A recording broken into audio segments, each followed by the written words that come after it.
এই ছেলে, তুমি আমার রুমে কি করছো? এক্ষুনি আমার রুম থেকে বেরিয়ে যাও বলছি। আপনার সমস্যাটা কি বলবেন আমাকে একটু প্লিজ? নিজের স্বামীর সঙ্গে কিভাবে কথা বলতে হয় জানেন না? সভ্যতা, ভদ্রতা কি লোপ পেয়েছে আপনার মাঝে? স্বামী মাই ফুট। আমি তোমাকে কখনো নিজের স্বামী হিসেবে মেনে নেব না। সো জেগে জেগে এসব অবান্তর স্বপ্ন দেখা বন্ধ করো। আজব, জেগে জেগে স্বপ্ন দেখতে যাব কিসের জন্য? যেটা বাস্তব আমি সেটাই বলেছি। আপনি কি ভুলে যাচ্ছেন কিছুক্ষণ আগে আপনি নিজে সুস্থ মস্তিষ্কে নিজের ইচ্ছেতে শরীয়ত মোতাবেক আমাকে বিয়ে করেছেন? শোনো, একদম বেশি কথা বলবা না। পিচ্ছি পিচ্ছির মতো থাকবা। আর রইলো বাকি বিয়ের কথা। সেটা কেন, কোন পরিস্থিতিতে, কিভাবে হয়েছে সেটাও নিশ্চয়ই তোমার মনে আছে। আমি অত কিছু জানি না। যেভাবেই হোক বা যে পরিস্থিতিতেই হোক না কেন, বিয়েটা তো হয়েছে। আর আপনি মানেন বা না মানেন, তাতে আমার বা আশেপাশের কারোর কিচ্ছু আসবে যাবে না। ধর্মীয় মোতাবেক এবং আইনত এখন আপনি আমার স্ত্রী। তাই শুধু আপনার রুম কেন, পুরো আপনার উপরে আমার অধিকার বিরাজ করছে। অধিকার? কিসের অধিকার?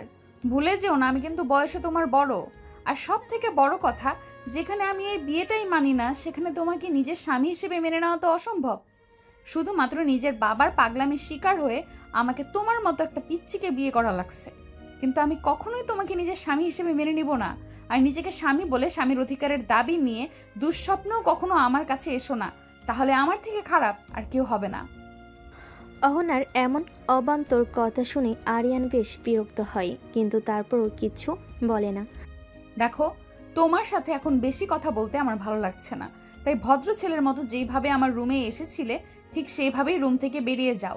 আমার এখন ঘুমের প্রয়োজন, মস্তিষ্ক পুরো বিধ্বস্ত হয়ে আছে আমার। সম্ভব নয়। দেখুন, আপনি যেমন পরিস্থিতির শিকার হয়ে বিয়েটি করেছেন, আমাকেও পরিস্থিতির শিকার হয়ে বিয়েটা করতে হয়েছে।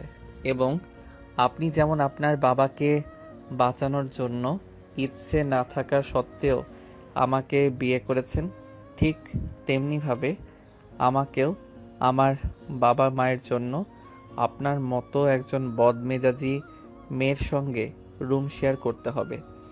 এখন আপনার কথা মতো যদি আমি রুম থেকে বেরিয়ে যাই, তাহলে আশেপাশের লোকে বিভিন্ন রকমের কথা বলবে, যা আমার বাবা মায়ের কানে গেলে তারা কষ্ট পাবে।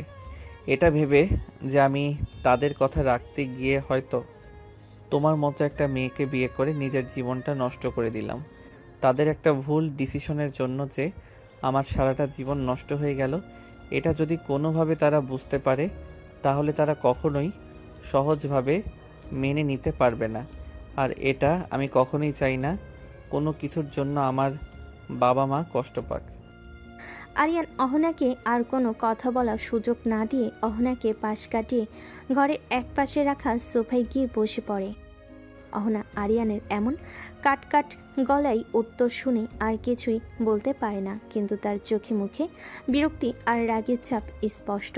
সে এক প্রকার রাগে কটমট করতে করতে কাবার থেকে কাপড় বের করে ফ্রেশ হতে ওয়াশরুমে যায়। অহনা পুরো পরিস্থিতির উপরে এতটা পরিমাণে বিরক্ত ছিল যে ওয়াশরুমে যাওয়ার সঙ্গে সঙ্গেই দরজাটা এত জোরে লাগাই যেন আর একটু হলেই দরজাটা ভেঙে যাবে। অহনা ফ্রেশ হয়ে এসে দেখে আরিয়ান অহনার বিছানায় বিপরীতমুখী হয়ে ঘুমিয়ে গেছে। তাই অহনাও আর কিছু না বলে নিজের বিছানায় গিয়ে শুয়ে পড়ে। অহনা, এই অহনা। ভাইয়া, আর একটু ঘুমাই না প্লিজ। জি না ম্যাম, আর একটুও না। আপনি কি ভুলে গিয়েছেন যে আপনার বিয়ে হয়ে গেছে? আজকে আপনাকে শ্বশুরবাড়ি যেতে হবে। অহনার ভাইয়ের কথা শুনে ধপ করে অহনার চোখ খুলে যায়। সে লাফ দিয়ে বিছানায় বসে। ভাইয়া প্লিজ, তুমি বাবাকে একটু বোঝাও না, আমি কখনোই ওই ছেলের সঙ্গে সুখে থাকতে পারবো না। তোমরা কেন বুঝতে চাইছো না বলো তো? আমি তো অন্য কাউকে ভালোবাসি, তোমরা কিভাবে পারলে ওই পিচ্চি ছেলেটার সঙ্গে আমাকে বিয়ে দিয়ে দিতে?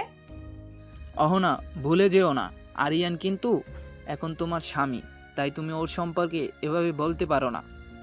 আর তাছাড়া তুমি এখন বিবাহিত, এরপরেও কিভাবে নিজের মুখে অন্য একটা ছেলেকে ভালোবাসার কথা বলতে পারো, যে ছেলে কিনা তোমার ভালোবাসার মূল্য দিতে জানে না? আর তাছাড়া আরিয়ান কিন্তু অনেক ভালো একটা ছেলে, ও তোমাকে অনেক সুখে রাখবে। কিন্তু ভাইয়া, আমার থেকে বয়সে ছোট একটা ছেলের সঙ্গে কিভাবে আমি নিজেকে মানিয়ে নিব বলতে পারো? ও বয়সে তোমার থেকে ছোট হতে পারে, কিন্তু ভদ্রতা, সভ্যতা আর বুদ্ধিতে তোমার থেকে অনেক এগিয়ে। আর তাছাড়া বোন, আমার আরিয়ান সত্যি অনেক ভালো একটা ছেলে। ও সত্যি তোমাকে অনেক সুখে রাখতে পারবে, দেখে নিও। তুমি তো বলবেই সে তোমার শালা বাবু। সে আমার শালা হওয়ার আগেই তুমি আমার বোন। যাক, এখন ফ্রেশ হয়ে নিচে এসো, সবাই তোমার অপেক্ষায়। আমি নিশ্চয়ই তোমার ভবিষ্যৎ নিয়ে ছেলে খেলা করব না। আচ্ছা, ঠিক আছে, তোমাকে এখন আমি আরিয়ানের বিষয়ে কিছুই বলবো না, কিন্তু তুমি নিজেই একদিন এসে বলবে আমরা তোমার জন্য যে সিদ্ধান্তটা নিয়েছি সেটা তোমার সিদ্ধান্তের থেকে কয়েক হাজার গুণ ভালো।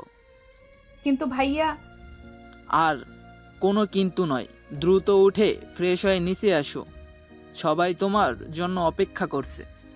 অহনার বড় ভাই আইমান অহনাকে আর কোনো কথা বলার সুযোগ না দিয়ে নিচে চলে যায়। অহনা হতাশ চোখে তার ভাইয়ের যাওয়ার দিকে চেয়ে রয়।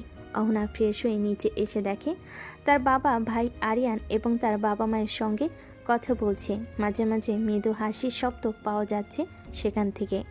অহনা এক পলক তার বাবার দিকে দেখে আর মনে মনে ভাবে, মানুষটা কি সুন্দর এমন হাস্যোজ্জ্বল চেহারা নিয়ে বসে আছে, কিন্তু এই মানুষটি গতকাল কি ভয়ঙ্করভাবে তার জীবনটি পরিবর্তন করে দিয়েছে। অহনা একটা দীর্ঘশ্বাস ফেলে রান্নাঘরের দিকে এগিয়ে যায়। সেখান থেকে টুকটাক আওয়াজ আসতেছে। তার মা এবং ভাবি সেখানে রান্নার কাজ করছে। এখন তোমার ওঠার সময় হলো? তুমি কি ভুলে যাচ্ছ? এখন তুমি শুধু এ বাড়ির মেয়ে নাও, সাথে অন্য বাড়ির বউ। আমি কি হতে চেয়েছি একবারও কি সেই কোন বাড়ির বউ? তোমরাই তো জোর করে আমাকে কোন এক বাড়ির বউ করেছো। অহনা, এবার কিন্তু বেশি বাড়াবাড়ি করছো তুমি। বাড়াবাড়ি আমি করছি? আম্মু, বাড়াবাড়ি তো তোমরা করছো আমার সাথে। অহনা, তুমি? আহ আম্মু, ছেড়ে দিন না, ও তো ছোট মানুষ, কি বলতে কি বলে ফেলেছে। আপনিও তো তার সঙ্গে ছোটদের মতো আচরণ করছেন।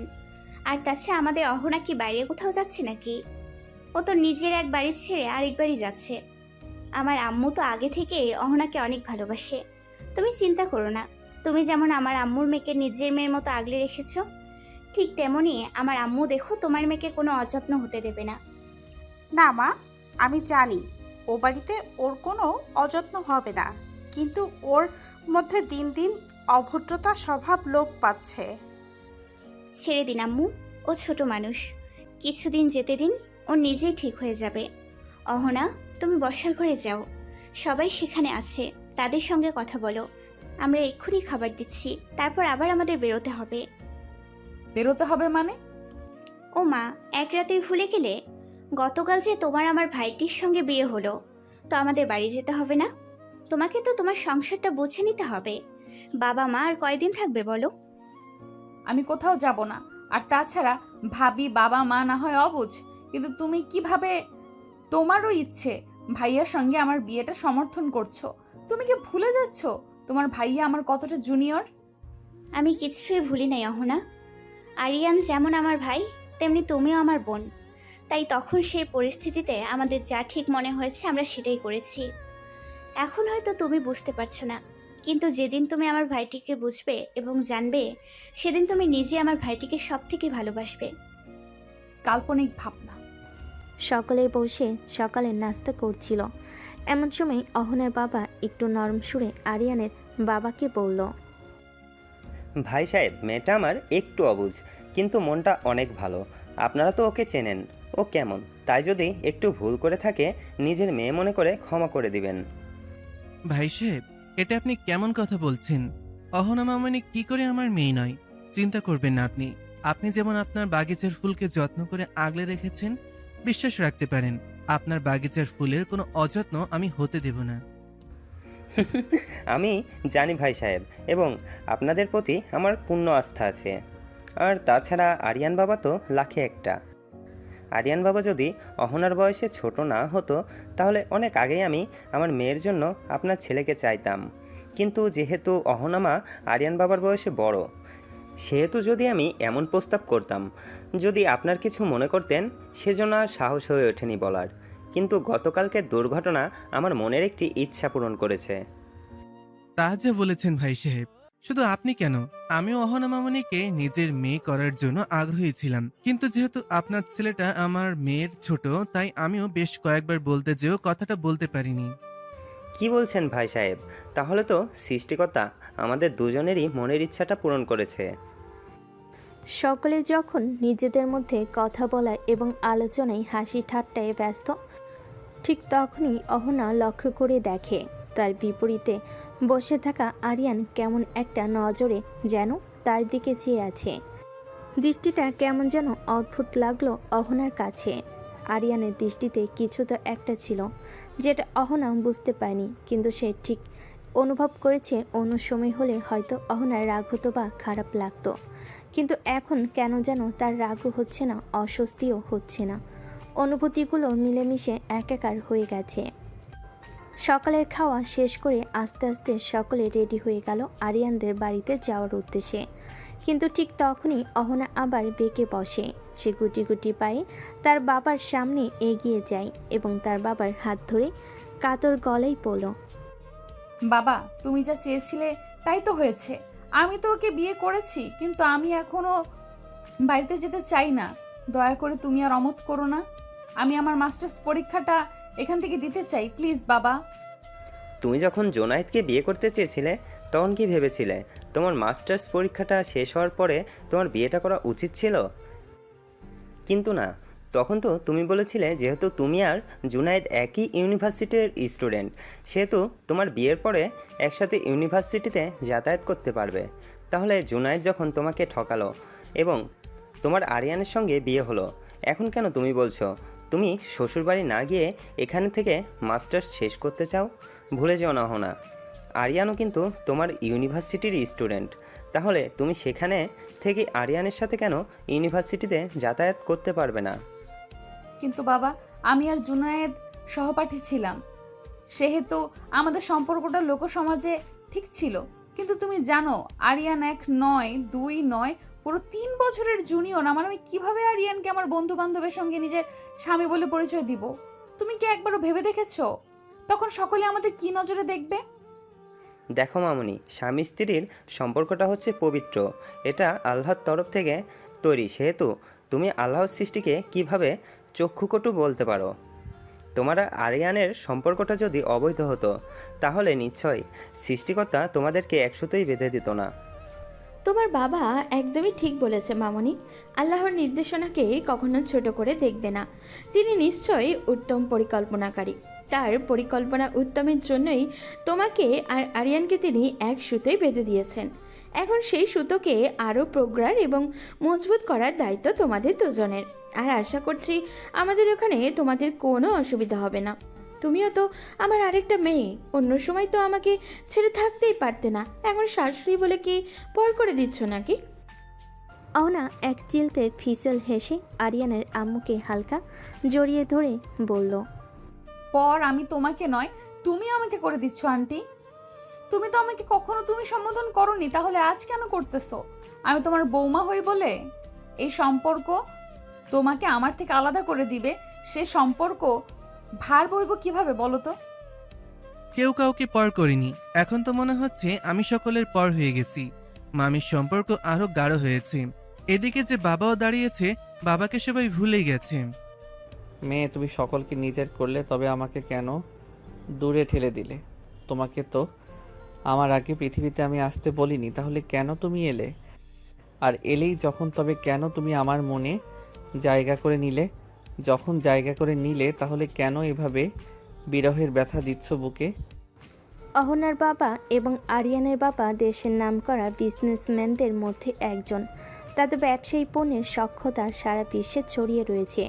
দুজনে ব্যবসায়ী হওয়ায় তাদের মধ্যে খুব ভালো বন্ধুত্বের সম্পর্কের সাথে প্রতিদ্বন্দ্বিতাও ছিল বটে। মাঝে মাঝে দুজনে যখন কোনো বিজনেস মিটিংয়ে অ্যাটেন্ড করতেন, সেখান থেকে তাদের ভালো পরিচিতি বা নিজেদের মধ্যে ভালো সম্পর্ক। মাঝে মাঝে দুজনে যখন পরিবার নিয়ে কোনো ব্যবসায়ী পার্টি বা অনুষ্ঠানে যেতেন, সেখানে অহনার বড় ভাই আইমান এবং আরিয়ানের বড় বোন আরিয়া পরিচয় হয়। পরিচয় পাশাপাশি তারা জানতে পারে তারা দুজন একই ইউনিভার্সিটির ভিন্ন দুই ডিপার্টমেন্টের স্টুডেন্ট। এজন্য নিজেদের মধ্যে পরিচয় না থাকলেও বাবার সূত্রে তাদের মধ্যে ভালো পরিচিতি গড়ে ওঠে এবং আস্তে আস্তে এই পরিচিতি এবং বন্ধুত্ব প্রেমের সম্পর্কে সূত্রপাত করে। দুই পরিবার এই বিষয়টি জানতে পারে এবং তখন তারা হাসি মুখে বিষয়টি মেনে নেয় এবং তাদের সম্মতিতেই দুজনের বিয়ে দেয়। তারপর থেকে আরিয়ানের ও বোনের শ্বশুরবাড়িতে ঘন ঘনই আসা হতো, কারণ আরিয়ান ছোট কিন্তু সে তার আপুকে অনেক ভালোবাসত। এজন্য আপুর সাথে হঠাৎ দূরত্ব সে মেনে নিতে পারে নাই, মন খারাপ করে থাকতো। এজন্য সে বারবার তার আপুর কাছে চলে আসতো এবং আরিয়াও তার ছোট ভাইকে আরিয়ানকে ভীষণ পছন্দ করত। তাই ভাই বোনের এই মিলন বন্ধন যেন মধুর। আরিয়ান যখন আরিয়ার বাড়িতে আসতো তখন অহনার সাথে তার দেখা হতো, কিন্তু তাদের মধ্যে তেমন খুব একটা ভালো সম্পর্ক কখনোই ছিল না। দুজনেই যেন দুই মেরুর। আরিয়ান যেমন শান্তশিষ্ট, অহনা ঠিক ততটাই ডানপিটে এবং দুষ্টু প্রকৃতি ছিল।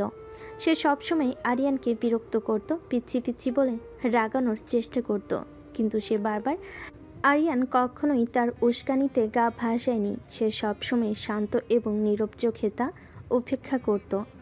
অহনা চাইতো আরিয়ানকে বিরক্ত করতে, কিন্তু আরিয়ান বিরক্ত না হয়ে শান্ত থাকতো।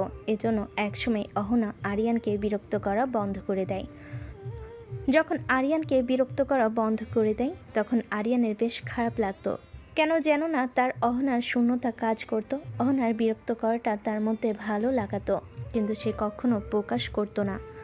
যখন আরিয়ান আস্তে আস্তে বড় হলো তখন সে আরিয়ার বাড়িতে যাওয়া কমে আসলো দিন দিন। দিন দিন আরিয়ান যেন কেমন বদলে যাচ্ছিল। সে এখন আর আগের মতো কারোর সঙ্গে ঠিকঠাক কথা বলে না, বাইরে যায় না, সবসময় চুপচাপ থাকে, যেন নিজের মধ্যে বন্দি হয়ে গেছে। বারবার শুধু অহনাকে দেখতে ইচ্ছে করে, তার ছোট ছোট দুষ্টামিগুলো দেখতে মন চাই, কিন্তু এখন সে সেসব থেকে বঞ্চিত। একসময় আরিয়ান বুঝতে পারে অহনাকে ছাড়া সে বাঁচতে পারবে না। ওর হাসি, ওর রাগ, ওর উপস্থিতি সব কিছু তার ভালো থাকার জন্য দরকার, কিন্তু অহনা কি কখনো একবারও তাকিয়ে দেখেছে তার দিকে? আরিয়ানের জানা নেই। অহনা মাঝে মাঝে আরিয়ানদের বাড়িতে যেত। ওর সঙ্গে আরিয়ানের বাবা মায়ের সম্পর্কটা ছিল ভীষণ ভালো। ওদের সঙ্গে গল্প করতো, হাসতো, রান্নাঘরে বসে চা খেত। দেখলে মনে হতো এ মেয়ে যেন বাইরে কেউ নয়, এই বাড়িরই একজন। আরিয়ান দূর থেকে সব কিছু দেখত, হাসতো, চুপি চুপি ভাবতো ও যদি জানতো আমি ওকেই নিজের মনে কত গভীরে রেখেছি। অহনা ওর বাবা মায়ের সঙ্গে মিলেমিশে থাকা দেখে আরিয়ান প্রশান্তি পেত, কারণ তার কাছে ওটাই ছিল শান্তির চিহ্ন। অহনা যেন সত্যি তার জীবনের অংশ হয়ে উঠেছে। আরিয়ান, কি এত আকাশ কুসুম ভাবছিস তুই? তোকে কতক্ষণ ধরে রাখছি, কানেই যাচ্ছে না? গাড়িতে বসে চিন্তার জগতে হারিয়েছিল আরিয়ান। আরিয়ার ডাকে চমকে উঠে বুঝলো কল্পনায় ডুবেছিল এতক্ষণ। চারপাশে কি হচ্ছে তার কোনো খেয়ালই ছিল না। না, কিছু না আপু, এমনি একটু ক্লান্ত লাগছিল। সত্যি করে বল তো ভাই, কেউ কি কিছু বলেছে তোকে? না তো, হঠাৎ এমন করে জিজ্ঞেস করছিস কেন? জানি না, তবে শোন, অহনা যতই রাগী হোক না কেন, তার মনটা ভীষণ নরম। যদি একবার কাউকে মনে জায়গা দেয় তাহলে সে জায়গা সারা জীবনের জন্য বন্দী হয়ে যায়। হয়তো এখন তোকে সে বুঝতে পারছে না, তোকে ঠান্ডা ব্যবহার করছে, কিন্তু ভাই একটু ধৈর্য ধর, ওরও সময় দরকার তোকে বোঝায়। কারণ যার সঙ্গে জীবনের স্বপ্ন দেখেছিল হঠাৎ অন্য কাউকে মেনে নেওয়া তো সহজ নয়। তুই ওকে সময় দে, আমি জানি আমার ভাই পারবে ভালোবাসা দিয়ে ওর মন জয় করে নিতে। চিন্তা করিস না আপু, আমি আমার সর্বোচ্চ চেষ্টা করব ওকে নিজের করে নিতে। আরিয়ান আর অহনার বিয়েটা হুট করেই হয়ে গিয়েছিল, তাই দুই পরিবারই পুরোপুরি প্রস্তুত ছিল না। আজ সকাল সকাল তারা রওনা হয়েছে আরিয়ানদের বাড়ির পথে। দুইটা গাড়ি, প্রথমটাই অহনার শ্বশুর শাশুড়ি আর দ্বিতীয়টাই অহনা, আইমান, আরিয়ান আর আরিয়া। আইমান গাড়ি চালাচ্ছে, পাশে আরিয়া, পেছনে ছিটে পাশাপাশি বসে আছে অহনা আর আরিয়ান। অহনা জানালা দিয়ে বাইরে তাকিয়ে, চোখে এক অদ্ভুত শান্ত ভাব। হালকা বাতাসে তার চুলগুলো উঠছে, মুখে একরাশ সরল মায়া, যেটা দেখে বহুবার আরিয়ান হার মেনেছে মনে মনে।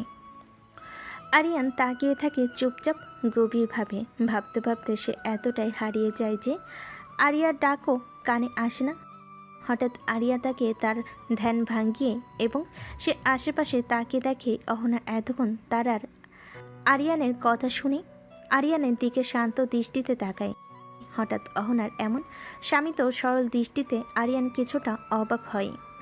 এরপরে পুরো রাস্তা আরিয়া এবং আইমান নিজেদের মধ্যে টুকটাক কথা বলেছে, কিন্তু আরিয়ান এবং অহনা একটি কথাও কেউ বলেনি। সকলে আরিয়ানদের পাশে আসার পর ভালোভাবে বাড়িতে গুছিয়ে আরিয়া এবং আইমান ফিরে আসে। সব কাজকাম সেরে রাতে খাবার খেয়ে যখন সবাই সবার রুমে ঘুমাতে যায় তখন বাদে আরেক বিপত্তি। এই পিচ্ছি, তুমি যে বিছানায় ঘুমাতে যাচ্ছ তাহলে আমি ঘুমাবো কোথায়? আরে কি আজব, আপনি কোথায় ঘুমাবেন আমি কি জানি। দেখো, আমি কখনো তোমার সঙ্গে বেড শেয়ার করতে পারবো না।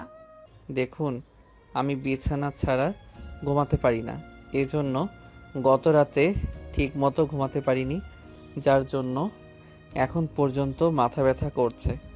গতকালকে ওটা আপনার বাড়ি ছিল জন্য কোনো সিন ক্রিয়েট করিনি, কিন্তু এটা আমার বাড়ি, আমার ঘর, তাই আমি নিশ্চয়ই আপনার জন্য আমি আমার ঘরের নিচে ঘুমাতে পারবো না বা সোফায় ঘুমাতে পারবো। তার মানে তুমি আমাকে বিছানায় ঘুমাতে দিবে না? যদি আপনার অসুবিধা হয় তাহলে আপনি সোফায় ঘুমাতে পারেন। আমি আবার কখন বললাম আপনাকে বিছানায় ঘুমাতে দেব না?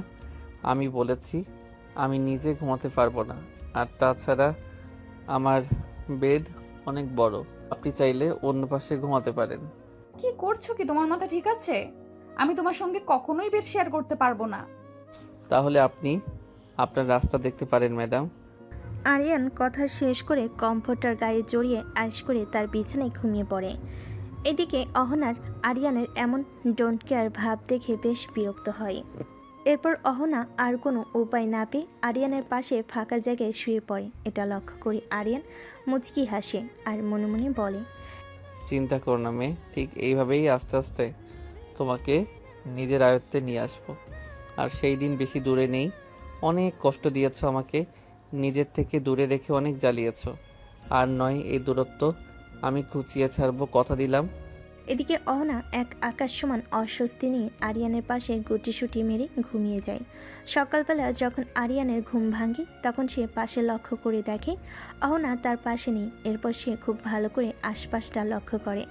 এরপর দেখে ঘরে কোথাও নেই অহনা। হঠাৎ অহনাকে নিজের পাশে না পেয়ে হক চুকিয়ে যায়। এরপর ওয়াশরুম থেকে পানির আওয়াজ আসলে সে বুঝতে পারে অহনা ওয়াশরুমে আছে। এরপর সে কিছুটা শান্ত হয়। এদিকে অহনা সবেমাত্র গোসল শেষ করে ভেজা চুলটা টাওয়াল দিয়ে পেঁচিয়ে নিতে নিতে বাইরে এসে ড্রেসিংয়ের সামনে দাঁড়াতেই সামনে ড্রেসিংয়ের আয়না দিয়ে তার ঠিক পেছনে লক্ষ্য করে দেখে আরিয়ান কেমন সন্ধিয়ান দৃষ্টিতে তার দিকে চেয়ে আছে। আরিয়ানের এমন চাহনি দেখে অহনা কিঞ্চিত ভুরু কুঁচকে পিছন ফিরে আরিয়ানের দিকে তাকিয়ে অবাক ভঙ্গিমায় প্রশ্ন করে, এই পিচ্ছি, কি সমস্যা কি তোমার? কি দেখো এভাবে? আগে কি কখনো মেয়ে দেখো নাই নাকি? আর এভাবে নির্লজ্জের মতো সিনিয়র আপুর দিকে চেয়ে আছো কেন? সরি, আপনি কিঞ্চিত ভুল করেছেন। সিনিয়র আপু নয়, আমি আমার সিনিয়র বউয়ের দিকে চেয়ে আছি। একদম বাজে কথা বলবে না বলে দিলাম। সে না হয় বললাম না, কিন্তু আপনি আমাকে একটা কথা বলুন তো। রাতে তো বললেন খুব যে আপনি আমার সঙ্গে বেড শেয়ার করবেন না, কিন্তু আমার যতটুকু মনে পড়ে রাতে তো আমি শুধুমাত্র আপনার সাথে বেড শেয়ার করে ঘুমিয়েছি। সকালে উঠে আপনার গোসল করার মতো কিছু তো আমি করিনি। তাহলে আপনি সকাল সকালে শীতের দিনে গোসল কেন করলেন? এতে যে বাহিরের মানুষ ভাববে আমার নামে কিছু দুষ্টু কথা, যে আমি রাত বেরাতে আমার সিনিয়র বউয়ের সাথে। হায় হায়, বাকিটা বলতে আমার শরম করে। একটা চট দিয়ে দাঁত সবগুলো ফেলে দেবো, ফাজল ছেলে কোথাকার। ভুলে যেও না, আমি কিন্তু তোমার বড় আপু লাগি। তো আমার সঙ্গে এমন বেহায়াপনা কথাবার্তা বললে একটা দাঁতও আর আস্ত থাকবে না। হাই, শুধু বলতে না আরো অনেক কিছুই করতে পারি। কখনো তো তোমাকে একটা কথাও বলতে শুনি নাই, যেন ভাজা মাছটা উল্টে খেতে জানে না, সব সময় চুপচাপ থাকতে। কিন্তু তোমার যে পেটে পেটে এত শয়তানি, তা তো এখন হাড়ে হাড়ে টের পাচ্ছি। আগে ছিলেন সিনিয়র আপু তাই ভদ্রতা দেখিয়েছি, কিন্তু এখন তো আপনি সিনিয়র বউ, এখন ভদ্রতা দেখালে জীবনে বাপ ডাক শুনতে পারবো না। সরি, এটা করতে পারবো না আমি। গুণীজনেরা বলেছেন জীবনে উন্নতি করতে হলে তাড়াতাড়ি বাপ ডাক শুনতে হইবে, বুঝিতে পারিয়াছেন? ছি করার কি ছিরি? অহনা আরিয়ানের এমন উদ্ভট কথা শুনে চোখ মুখ খিচে বন্ধ করে বিরক্ত প্রকাশ করে। কিন্তু আরিয়ান অহনার এই কুচকানো চেহারা দেখে থমকে যায় কিছু সময়ের জন্য। তার কল্পনার নারী, তার মনের রানী, তার সামনে এমন স্নিগ্ধ রূপে এই বিষয়টা যেন আরিয়ানকে এক বিশাল ঘোরে নিয়ে যাওয়ার জন্য যথেষ্ট। অহনার ভেজা চুল থেকে ঝরতে থাকা মুক্ত দানার মতো পানির ফোঁটা কপাল বেয়ে বুক বারবার নেমে আসছিল। সেখান থেকে নেমে তার গলা পেয়ে যত নিচে নামছিল, আরিয়ান আরও বেশি ঘরের মধ্যে চলে যাচ্ছিল। সে তার নিয়ন্ত্রণ হারিয়ে বিছানা থেকে উঠে দাঁড়ায় এবং আস্তে আস্তে অহনার দিকে এগিয়ে যেতে থাকে। কিন্তু অহনা এতটাই অন্যমনস্ক ছিল যে আরিয়ান যে তার দিকে ধেয়ে আসছে সে লক্ষ্য করেনি। যখন সে লক্ষ্য করলো তখন আরিয়ান অহনার কাছে চলে গিয়েছিল। অহনা যখনই আরিয়ানকে কিছু বলতে যাবে তার আগে আরিয়ান ঘটিয়ে ফেলে একটি অঘটন। হুট করেই অহনার কোমর জড়িয়ে তাকে নিজের কাছে নিয়ে আসে এবং তার বাম হাত অহনার ডান গালে স্পর্শ করে। সাথে সাথে অহনা শিউরে ওঠে। সে কখনোই আরিয়ানের এতটা কাছে আসেনি এবং আরিয়ান এতটা কাছে চলে আসে সে কী করবে কিছু বুঝতে পারছিল না, বেশ অপ্রস্তুত হয়ে পড়ে। আর আরিয়ান অহনাকে কিছু বলার সুযোগ না দিয়েই অহনার ভেজা গলায় নিজের মুখ ডুবিয়ে নাক দিয়ে মুক্তদানার পানিটা শুষে শুষে নিতে থাকে।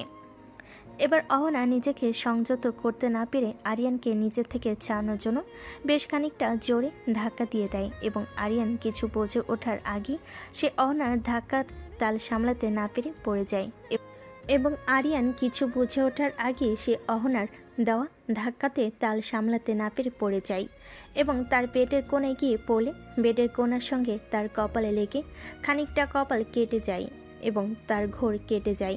আরিয়ানের ঘোর কেটে যেতে সে বুঝতে পারে সে কি করতে যাচ্ছিল এবং সে অপরাধী ন্যায় মাথা নিচু করে যেন অহনাকে সরি বলতে যাবে অমনি অহনা সজোরে আরিয়ানের গালে জ্বর বসিয়ে দেয়। ছি, তোকে তো আমি ভালো ভাবতাম, কিন্তু তুই তো জঘন্য খারাপ রে। সুযোগ পেয়েছিস কিনা হামলে পড়েছিস। আমার এখন ভাবতে ঘেন্না হচ্ছে, বাবা কেমন করে পারলো তোর মতো একটা পশুর সঙ্গে আমাকে বিয়ে দিতে। ছি, আমার গা গোলাচ্ছে তোর সঙ্গে কথা বলতে।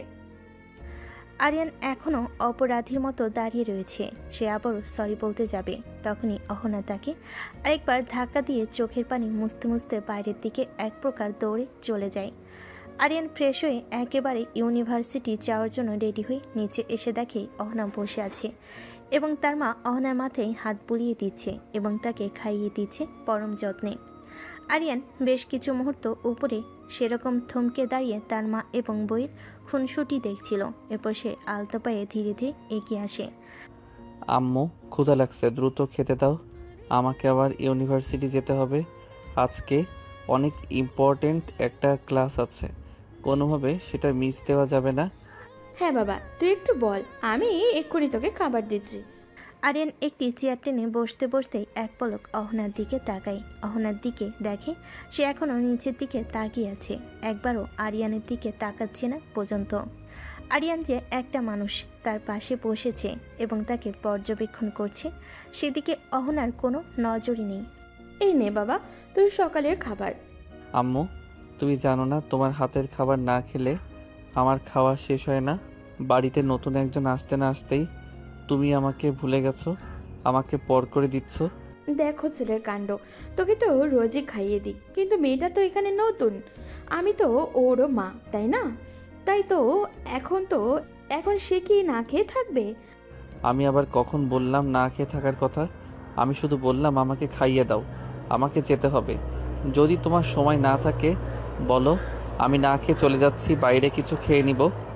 আরিয়ান, এবার কিন্তু তুমি একটু বেশি বেশি বলছো। আচ্ছা ঠিক আছে, তোমার নিজেদের মধ্যে তর্ক বিতর্ক করে নাও। আরিয়ান বাবা তো এদিকে আয় তো, আজকে আমি আমার ছেলে মেয়ে দুজনকেই নিজের হাতে খাইয়ে দেবো একসাথে।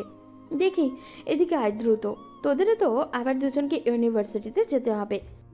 আরিয়ান, তুমি আজকে অহনা মামনিকে ইউনিভার্সিটিতে নিয়ে যাবে এবং ক্লাস শেষ হলে ওকে সহি সালামতে বাড়িতে নিয়ে আসার দায়িত্ব তোমার। ঠিক আছে আব্বু।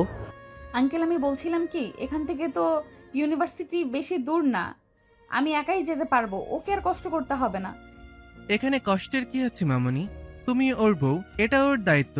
আর আমি আমার সন্তানকে কখনো নিজের দায়িত্ব থেকে পালিয়ে বেড়াতে শেখাইনি। আরে আমি তোমাকে নিয়ে যাব, সে গিয়ে নিয়ে আসবে। আর তোমার কাছে আমার অভিযোগ আছে আম্মু। কি অভিযোগ আঙ্কেল? আমি ঠিক বুঝলাম না। এই যে তখন থেকে তুমি দেখছি আমাদেরকে আঙ্কেল আন্টি বলে যাচ্ছ। আমরা কি তোমার খুব পছন্দ করেছি মা? আমরা কি তোমার বাবা মায়ের মতন দেখভাল করতে পারছি না? আমাদের কি বাবা মা বলে রাখা যায় না? এইভাবে বলছো কেন তুমি? আচ্ছা ঠিক আছে, এখন থেকে আমি তোমাদেরকে আব্বু আম্মু বলে ডাকবো, ঠিক আছে? আর অভিমান করতে হবে না। আরিয়ানের মা আরিয়ান এবং অহনাকে পরম যত্নে খাইয়ে দিচ্ছিল। আরিয়ান খাচ্ছিল এবং একটু পরপর আর চোখে অহনাকে লক্ষ্য করছিল এবং ভাবছিল, কোন ধাতু দিয়ে তৈরি করা এই মেয়েটা? ঘরে একরকম ব্যবহার, বাইরে আরেক রকম ব্যবহার। এ মানুষ নাকি গিরগিটি? দেখতে না দেখতে চোখের পলকে রং বদলাতে শুরু করে দেয়। আল্লাহ, আমার কপালে যে কি আছে তুমি ভালো জানো। আরিয়ান এবং অহনার খাওয়া শেষ হলে আরিয়ান বাইরে গিয়ে বাইক নিয়ে অহনার জন্য অপেক্ষা করতে থাকে। তাকে নিয়ে ভার্সিটিতে যাবে, কিন্তু মিনিট কয়েক পরে অহনা নিচে আসলো ঠিকই, কিন্তু আরিয়ানের বাইকে না চড়ে সামনে একটা রিক্সা ডাক দেয়। এতে আরিয়ান ভুরকুচকে তার দিকে তাকায় এবং অহনা পুরোপুরি আরিয়ানকে উপেক্ষা করে যে না রিক্সায় উঠতে যাবে, অমনি আরিয়ান অহনার হাত ধরে ফেলে এবং সাথে সাথেই অহনা নিজের হাতটা ঝাটকা মেরে ছাড়িয়ে নেয়। কি করছেনটা কি আপনি? আব্বু কি বললো শুনতে পান নাই? আপনি রিক্সা কেন নিচ্ছেন? দুজনে তো একই ইউনিভার্সিটিতে যাব, তাহলে একসাথে কি সমস্যা যেতে? আমি কখনোই তোর মতো একটা ছোট মানসিকতার মানুষের সঙ্গে যেতে পারবো না। কে বলতে পারে ইউনিভার্সিটিতে নিয়ে যাওয়ার নাম করে আবার উল্টাপাল্টা কোথাও নিয়ে গেলি আমার কোনো ক্ষতি করার জন্য? তোকে দিয়ে বিশ্বাস আছে? আরিয়ান এবার অহনার কথাই বেশ কষ্ট পায়, কিন্তু সে তা মুখে প্রকাশ করে না। সে বুঝতে পারে অহনা এখনও আরিয়ানের উপরে অভিমান করে আছে, তাই সে তার কথা না বাড়িয়ে অহনাকে নরম গলায় বলল, দেখুন, সকালে যেটা হয়েছে সেটা পুরোটাই দুর্ঘটনাবশত হয়ে গেছে এবং তার জন্য আমি অনুতপ্ত। আমি আপনার কাছে ক্ষমা চাইছি। প্লিজ আমাকে ক্ষমা করে দিন। দুর্ঘটনা? কোনটা দুর্ঘটনার কথা বলছিস তুই? দেখুন, কখন কি কিভাবে কেন হয়েছে সেটা এখন বোঝার মতো পরিস্থিতিতে আপনি নেই এবং আমি আপনাকে বোঝানো আপনি সেটা বুঝবেন না, তাই আমি আপনাকে জোর করব না। শুধু এইটুকুই বলবো, যা হয়েছে সেটা সত্যি আমি উদ্দেশ্যপ্রবণ হয়ে করিনি, ভুলবশত হয়ে গেছে। তার জন্য আমি ভীষণ দুঃখিত এবং আমি আপনাকে কথা দিচ্ছি এমন ভুল আর দ্বিতীয়বার হবে না। তোকে বিশ্বাস করব কিভাবে? কিছুই করার নেই, আপনাকে বিশ্বাস করতে হবে। এরপর অনেক বুঝিয়ে আরিয়ান অহনাকে নিয়ে ইউনিভার্সিটিতে যায়। তারা যখন ইউনিভার্সিটির গেট দিয়ে প্রবেশ করছিল তখন সবাই কেমন যেন অদ্ভুত দৃষ্টিতে তাদের দিকে তাকিয়েছিল। বিষয়টা অহনা লক্ষ্য করে, বেশ অপ্রস্তুত এবং বিব্রত হয়। আরিয়ানের এতে কোনো মাথা ব্যথা নেই, সে তো তার প্রেয়সীকে নিয়ে এসেছে এবং এতে লোকে কে কী ভাবলো তাতে তার কিছু যায় আসে না। এরপর আরিয়ান অহনাকে অহনার ডিপার্টমেন্টের কাছে নামিয়ে দিয়ে অহনাকে ছুটির পরে তার জন্য অপেক্ষা করতে বলে সে তার ডিপার্টমেন্টের দিকে চলে যায়। এদিকে আরিয়ানকে নিয়ে ইউনিভার্সিটিতে প্রবেশ করতে দেখে আরিয়ানের বন্ধুমহল বেশ অবাক এবং সন্দিহান নজরে তার দিকে তাকিয়েছিল। আরিয়ান যখন দেয়ার ইজে গাড়ি পার্ক করে তার বন্ধু মহলের দিকে এগিয়ে আসছিল, তখন তারা খুব উৎসাহ নিয়ে বলে উঠল, কি মামা, কি চলছে এসব? হ্যাঁ, রহস্যের গন্ধ পাচ্ছি যে। আরে না মামা, কি যে বলিস না, তোরা চলবো কেন রে? দৌড়াচ্ছে তো যে। আরিয়ান কথাগুলো মজার ছলে বলল। আরিয়ানের প্রিয় বন্ধু ইমন এখনও প্রচুর সন্দেহ নিয়ে আরিয়ানের দিকে তাকিয়ে আছে। এরপর তারা নিজেদের ক্লাসের দিকে অগ্রসর হয়, কারণ দূর থেকে তারা তাদের লেকচারালকে আসতে দেখছিল তাদের ক্লাসের দিকে। এদিকে অহনাকে যখন আরিয়ান নামিয়ে দিয়ে যায় তখন তার বন্ধু বান্ধবীরা দেখে এগিয়ে আসে এবং তাকে প্রশ্ন করে, কিরে অহনা, এতদিন কোথায় গিয়েছিলে? আরে হিরোটা কে যে এমন ড্রেসিং একটা পার্সোনালিটি নিয়ে তোকে নিয়ে এলো? সামথিং তাই না? কি চলছে কি তাই বল। আর জুনায়েদ ভাইয়া কই, সে কি দেখেছে তুই অন্য এক ছেলের সঙ্গে এত ক্লোজলি বসে ইউনিভার্সিটি আসছিস? অহনা প্রথম থেকে স্বাভাবিক থাকলেও পরবর্তীতে যখন সকলে তার সামনে হুট করে জুনায়েদের প্রশ্ন করে তখন তার মুখের রং পরিবর্তন হয় এবং সেই মুখে বেশ বিরক্ত এবং রাগ নিয়ে বলে, তোদের কি এইসব আজাইরা কথাবার্তা ছাড়া আর কোনো কথা থাকে না? কাজকাম নাই নাকি? আর তাছাড়া আমি কাউকে নিজের গতি সম্পর্কে কোনো প্রকার জবাবদিহি করতে প্রস্তুত না। এখন সকলে চল ক্লাসের দিকে, স্যার আসছে। আর অপরদিকে অহনার কথায় সকলে বেশ অবাক হয় যে আগে নাকি রাত দিন জুনায়েদ করতে করতে নিজের সকলের কানে পোকা নাড়িয়ে দিত, সেই অহনা আজকে জুনায়েদের কথা শুনে বিরক্ত হচ্ছে। রাতারাতিতেই এমন পরিবর্তন কি করে হয় একটা মানুষের? সকলে এটাতে খুবই চিন্তিত হয়ে যায়। সকলকে এমন ভাবার মতো চিন্তা করতে দেখে সকলের মনোভাব এবং চিন্তা পরিবর্তনের জন্য সকলকে এক প্রকার জোর করে টেনে ক্লাসের দিকে নিয়ে যায়। খুব ভালোভাবে অহনা এবং আরিয়ান তাদের ক্লাসগুলো শেষ করে বের হয়ে মাঠের দিকে আসে, বাড়ি ফেরার আগে শেষবারের মতো বন্ধুরা আলোচনার জন্য। আরিয়ান যখন তার বন্ধুদের সঙ্গে আলোচনা শেষে চলে আসছিল তখন আরিয়ানের প্রিয় বন্ধু ইমন আরিয়ানকে পিছন থেকে ডেকে বলে, কিরে শালা, তুই না বলতি তুই অহনা আপুকে ভালোবাসিস, কিন্তু অহনা আপু এটা জানে না এবং তুই তাকে জানাতে চাইতি না। এই জন্যই যে যদি তুই তাকে তোর মনের কথা বলিস, সে যদি তোকে প্রত্যাখ্যান করে, এই কষ্টটা তুই মেনে নিতে পারবি তো? কারণ অহনা আপু সিনিয়র জুনিয়র রিলেশনশিপটা ঠিক পছন্দ করে না। তাহলে আজ হঠাৎ এমন রাতারাতি কি বশীকরণ করলি যে একেবারে রিলেশনশিপ না তোকে জড়িয়ে বাইকের পেছনে বসে তোর সাথে ইউনিভার্সিটিতে আসলো? ম্যাজিক বন্ধু ম্যাজিক, তোমরা তাহা বুঝিবে না। এই ম্যাজিশিয়ান আরিয়ানের কামাল। ঢং বাদ দিয়ে বল কাহিনীকে। চলো ক্যান্টিনের দিকে যাই, সারাদিন ক্লাস করে ক্ষুধা লেগেছে। আগে কিছু খাই, তারপরে তোকে বলবো রহস্যের কথা। সে না হয় যাওয়া যাবে, আগে বল তোর রহস্যের মূল কি? বন্ধু, আমি তো বিয়ে করে ফেলছি। চুপ কর, ঢং বাদ দিয়ে বল আসল কাহিনী। ঢং না দোস্ত, সত্যি বলছি আমি বিয়ে করেছি। কি বলিস শালা, দাওয়াত না দিয়ে বিয়ে করবি? আর কাকে বিয়ে করলে? আর সব থেকে বড় কথা, তুই যদি বিয়ে করে থাকিস তাহলে অহনা আপু তোর সাথে কি করে? এটা কি তোর বউ জানে? শালা, বউ না জানলে বউকে নিয়ে আসলাম কিভাবে ইউনিভার্সিটিতে? তুই কি বলতে যাচ্ছিসটা কি? সব কিছু আমার মাথার ওপর দিয়ে যাচ্ছে। এত রহস্য না রেখে কি করে, কবে বিয়ে করেছিস, কাকে বিয়ে করেছিস? গত শুক্রবারে আল্লাহর রহমতে অহনা আপুর সাথে আমার বিয়েটা সম্পন্ন হয়েছে আইনিভাবে এবং শরীয়ত মোতাবেক, এবং এখন শুধু আমার হৃদয়ের রানী নয়, আমার ঘরের রানী। তোর মাথা ঠিক আছে? কি বলছিসটা কি তুই? তুই নাকি কিছুদিন আগে বললি অহনা আপু জুনায়েদ ভাইকে ভালোবাসে, তাকে বিয়ে করার জন্য বাড়িতে বলেছেন, এবং গত শুক্রবারে না জুনায়েদ ভাই এবং অহনা আপুর বিয়ে ছিল, আর তুই সেই জন্য দেবদাস হয়ে ঘুরে বেড়ালি। তাহলে হঠাৎ করে কি এমন হলো যার জন্য সরাসরি তোর সাথে বিয়ে হয়ে গেল? তাহলে আপুর কেমন জাদু করেছিলি যে সে জুনায়েদ ভাইকে রেখে তোকে বিয়ে করলো? আরে আর বলিস না, জুনায়েদ ভাই তো ছিল এক নম্বরে একটা প্লে বয়, সেটা অহনা বুঝতে পারেনি এবং তার ফাঁদে পা দিয়েছে। সে অহনার সঙ্গে ভালোবাসার অভিনয় করেছিল এবং অবুঝ অহনা সেটা বুঝতে পারে না। অহনা আপু যখন বাড়িতে তাদের বিয়ের কথা বলে তখন জুনায়েদ তাকে সঙ্গ দিয়েছিল, কারণ সে জানতো হয়তোবা আপু শ্বশুর শাশুড়ি অহনার সাথে জুনায়েদের বিয়ে দিবে না। তখন সে কিছু ইমোশনাল ডায়লগ দিয়ে আবার অহনা আপুর কাছে নিজের সিম্প্যাথি বজায় রাখবে। কিন্তু ঘটনাটা যখন ঘটে গেল, উল্টো আপু শ্বশুর শাশুড়ি যখন নিজের মেয়ের ভালো এবং ভালোবাসার কথা ভেবে জুনায়েদকে মেনে নিয়ে তার সঙ্গে বিয়ের ব্যবস্থা করলো, তখন জুনায়েদের মাথায় বাজ পড়ে।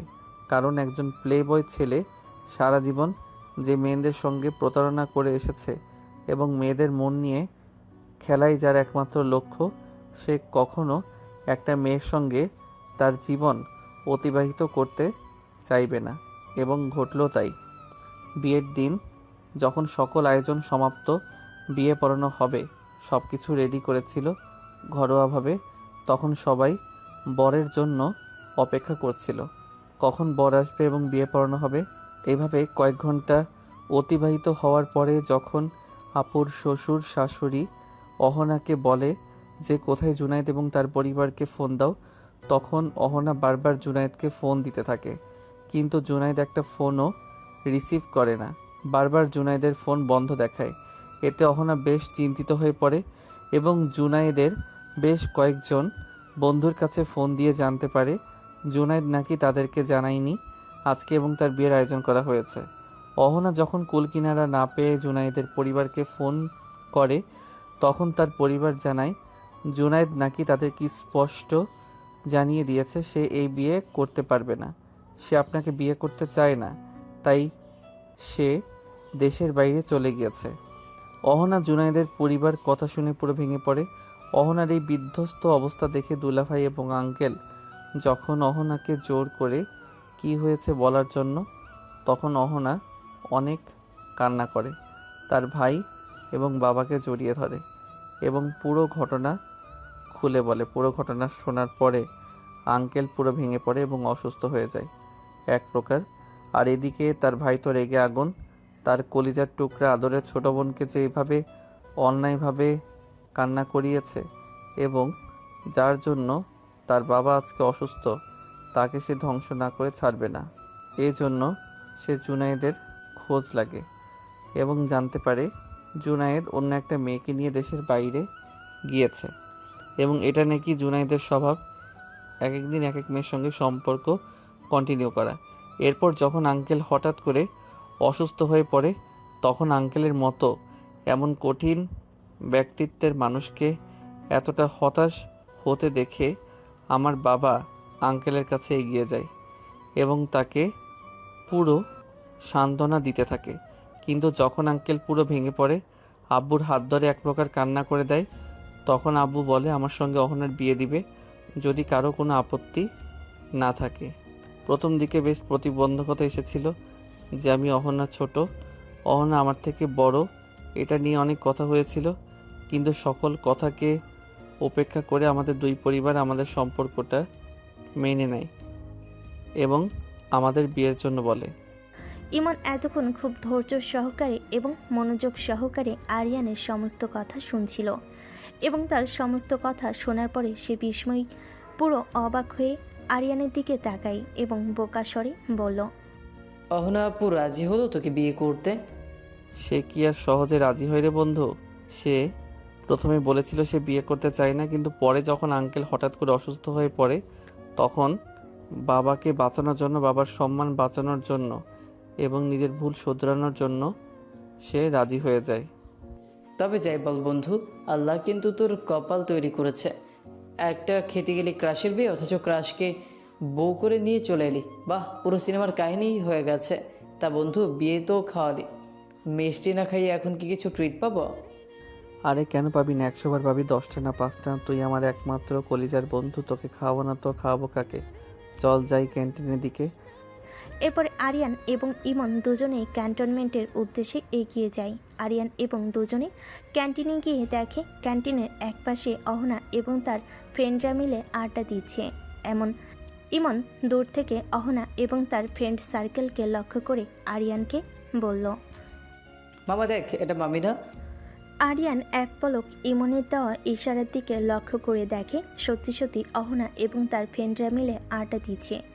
এরপর আরিয়ান ইমনকে নিয়ে ঠিক অহনার বিপরীত মুখে টেবিলে গিয়ে বসে এবং সে বারবার অহনাকে লক্ষ্য করছিল। মেয়েটা বাসি কেমন গম্ভীর এবং বিরক্তটা শুধু তার সাথে, কিন্তু তার বাবা মায়ের সঙ্গে যেমন হাসি খুশি একটা ফ্রেশ মনে মানুষ, ঠিক তেমনি বন্ধুদের সাথেও খুব হাসি খুশি এবং প্রেসম্যানের একজন মানুষ। কি নিষ্পাপ লাগছে তাকে এখন এই হাসি খুশি দেখতে।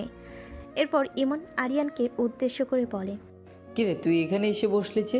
তোর বউখানে তুই এখানে বউর কাছে যাবি না? আরিয়ান মনে মনে ভাবছিল এই মেয়েটা সবার সঙ্গে এমন সহজ এবং নিষ্পাপ, তাহলে তার সঙ্গে কেন এত গভীর? কেন তাকে বারবার উপেক্ষা করে? কেন তার মনের ভাব বুঝতে চায় না? যেন তাকে বুঝতে চায় না কেন তার ভালোবাসাকে?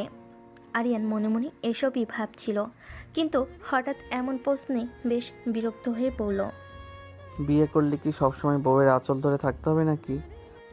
আরিয়ানের কথাই ইমন বেশ বিরক্ত ভাব নিয়ে আরিয়ানকে বলল, দেখি আরিয়ান বাবা, এটা কে বলছে যে ছেলে বিয়ের আগে কত কিছু করতো একবার দেখার জন্য, আর সেরকম অধিকার পেয়েছে তাকে দেখার, তার সাথে কথা বলার? এই আরিয়ান কিনা এখন বলছে বউর আঁচল ধরে ঘুরবে না? আমি জেগে থেকে স্বপ্ন দেখছি না তো? এসব বলে ইমন ঢং করে নিজের হাতে চিমটি কাটার ভান করে বলল, আমি স্বপ্ন দেখছি না, এটা সত্যি। আমি আর কি হয়েছে বাবা তোমার? বিয়ের পরে এখন কি আর বলতে ভালো লাগে না নাকি? প্রথম রাতেই বউ এমন ডোজ দিয়েছে যে মানসম্মানের ভয়ে আর কাছে যেতেই পারছো না।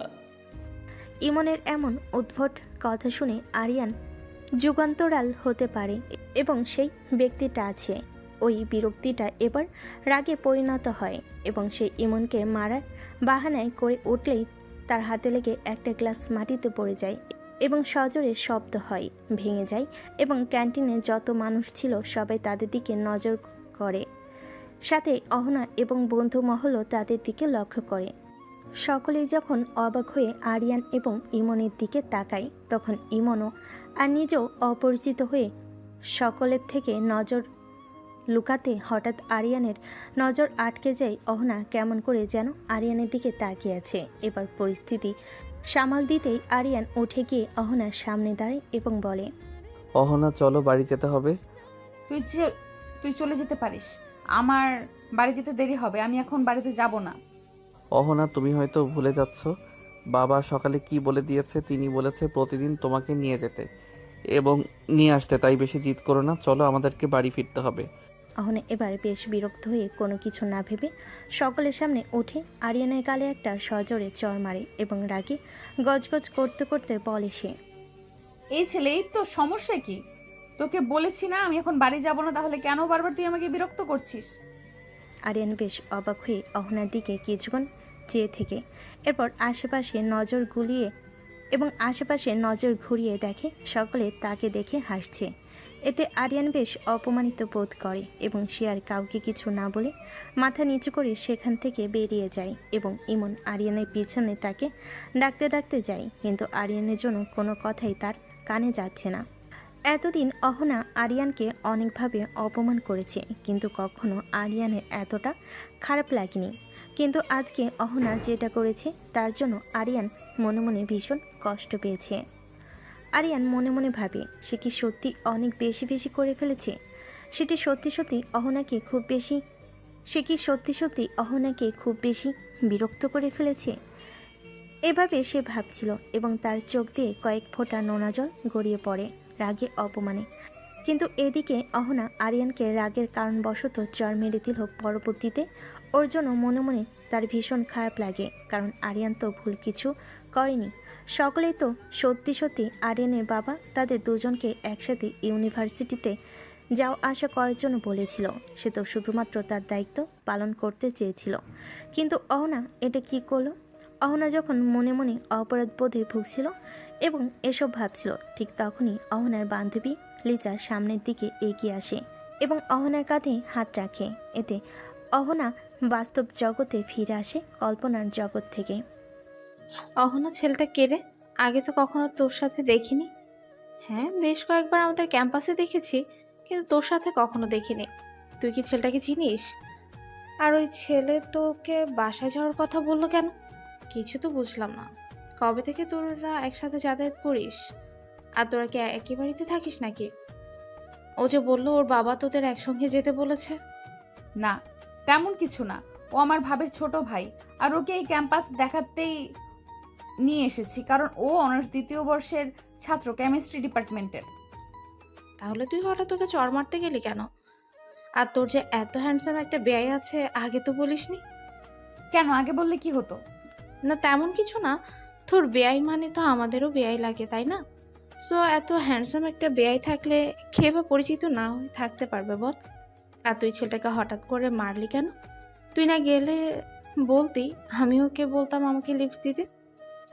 অহনা এতক্ষণ চুপচাপ লিজার কথা শুনলেও লিজার বলা শেষ কথাগুলো যেন সূচের মতো তার কানে প্রবেশ করে। অহনা লিজার দিকে তাকিয়ে দেখে লিজা কেমন একটা অদ্ভুত করে যেন হাসছে, যেটা অহনার একদম পছন্দ হয়নি। আর তাছাড়া লিজার বলা প্রতিটা কথার মধ্যে যে সে কিছু ইঙ্গিত দিচ্ছে, এটাও অহনার বুঝতে আর বাকি রইল না। লিজার আরিয়ানের দিকে এমন চোখে তাকিয়ে থাকা এবং আরিয়ানকে নিয়ে এসব কথাবার্তা বলে অহনার একদম ভালো লাগেনি। কেন লাগেনি, কিসের জন্য লাগেনি, এটা অহনা নিজেও জানে না, কিন্তু এটা যে অহনার ভালো লাগেনি শুধু এইটুকুই জানে অহনা। আরিয়ানের দিকে অন্য মেয়েরা কেন এমন চোখে তাকাবে, তাকে নিয়ে কেনই বা এমন কথা বলবে। হঠাৎ কিছু একটা মাথায় আসেই অহনা মনে মনে বলে, ওকে নিয়ে কে কি ভাবলো কে কি বললো এতে আমার কি, আমি কি সব ভাবছি, এটা তো আমার কিছু যায় আসে না। তাহলে কেন আমার এত খারাপ লাগছে? লিজার এই দৃষ্টি দেখে কেনই বা আমার খারাপ লাগছে? লিজার আরিয়ানকে নিয়ে বলা প্রত্যেকটা কথার মধ্যে এ তোর থাক, আমার ভালো লাগছে না, আমি বাড়ি যাব, আসছি বলেই অহনা নিজের ব্যাগটা কাঁধে নিয়ে ক্যান্টিন থেকে বেরিয়ে আসে। অহনা আর কাউকে কোনো দিন একটা রিক্সা নিয়ে বাড়ির উদ্দেশ্যে চলে যায়। অহনার রিক্সা ছুটে চলেছে আপন গতিতে। হঠাৎ করে রিক্সার ব্রেক করায় অহনা কিছুটা সামনের দিকে ঝুঁকে নিজের ব্যালেন্স ঠিক করে। অহনা সামনের দিকে তাকিয়ে দেখে একটা কালো রঙের গাড়ি তার রিক্সার সামনে দাঁড়িয়ে আছে, পথ আটকে। এতে অহনার রাগ বিরক্ত আরো বেড়ে যায়। হঠাৎ অহনা লক্ষ্য করে গাড়ি থেকে আর কেউ নয় বরং জুনায়েদ নেমে আসছে। হঠাৎ জুনায়েদকে নিজের পথ আটকে দাঁড়িয়ে থাকতে দেখে অহনার রাগের মাত্রা যেন আরো কয়েক শত গুণ বেড়ে যায়। অহনাকে কিছু বলতে যাবে তার আগে হঠাৎ করে জুনায়েদ এসে অহনাকে কিছু বলতে না দিয়ে অহনার হাত ধরে বলে, চলো অহনা। কি করছেনটা কি? আপনি আমার হাত ধরেছেন কেন? হাত ছাড়ুন বলছি। দেখো অহনা, আমি তোমাকে সবকিছু বুঝিয়ে বলছি। আসলে সেদিন যখন আমি এবং বাবা মা তোমাদের বাড়িতে যাওয়ার উদ্দেশ্যে বের হব, এমন সময় আমার বাবার ফোনে একটা কল আসে। আসলে কলটা ছিল আমার বাবার বিজনেস পারুলার ইয়াকুব আঙ্কেলের। তিনি হঠাৎ করে বাবাকে ফোন দিয়ে বলে বাবার সিলেটের ব্যবসায় কিছু গরমিল দেখা দিচ্ছে। এটা যদি এখন এই মুহূর্তে প্রতিরোধ করা না হয় তাহলে বাবার বিজনেসে অনেক বড় একটা ক্ষতি হয়ে যাবে। হঠাৎ এমন একটা খবরে বাবা নিজেও বেশ ভেঙে পড়ে এবং অসুস্থ হয়ে পড়ে। বাবা যখন সিলেট যেতে চায় তখন আমি এবং আম্মু বাবাকে বাধা দিই। এতে বাবা আমাকে বলেন আমি যদি তাকে সুস্থ দেখতে চাই তাহলে যেন যখন সেই মুহূর্তে সিলেটের উদ্দেশ্যে রওনা দিই এবং অফিসে কি সমস্যা হচ্ছে সেটা সমাধানের পর্যাপ্ত ব্যবস্থা গ্রহণ করি।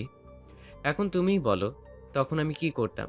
নিজের বাবাকে নিজের সামনে মরে যেতে দেখতাম, নাকি ছেলে হিসেবে নিজের দায়িত্ব পালন করতে সিলেটে যেতাম? তখন আমার কাছে বিয়ে করতে যাওয়ার থেকে বেশি আমার বাবার জীবন বাঁচানোটা গুরুত্বপূর্ণ মনে হয়েছিল। এই জন্য আমি কোনো কিছু না ভেবে সিলেটে চলে যাই। ঘটনাটা এত তাড়াতাড়ি ঘটেছিল যে আমি তোমার সঙ্গে সবকিছু শেয়ার করব এই সময়টুকু আমি পাইনি। দুদিন পরে যখন সকল সমস্যার সমাধান করে ফিরে আসব তখন আমার মনে হলো আমি তোমার সাথে অন্যায় করে ফেলেছি। নিজের ব্যস্ততার জন্য তোমার সঙ্গে যোগাযোগ করতে না পারলেও আমার অন্তত তোমাকে বলে যাওয়াটা উচিত ছিল, কিন্তু আমি সেটা করতে বাধ্য হয়েছি। তুমি দয়া করে আমাকে ক্ষমা করে দাও। দেখা হলে আমি তোমাকে ছাড়া বাঁচব না, তাই প্লিজ আমাকে ক্ষমা করে দাও। তুমি যদি চাও তাহলে আজকে আমরা বিয়ে করতে পারি, এতে আমার এখন আর কোনো আপত্তি নেই। প্লিজ অহনা, প্লিজ আমাকে ফিরিয়ে দিও না সোনা। আমি তোমাকে সত্যি ভীষণ ভালোবাসি এবং আমি জানি তুমিও আমাকে তার থেকেও অনেক বেশি ভালোবাসো। কে আপনি?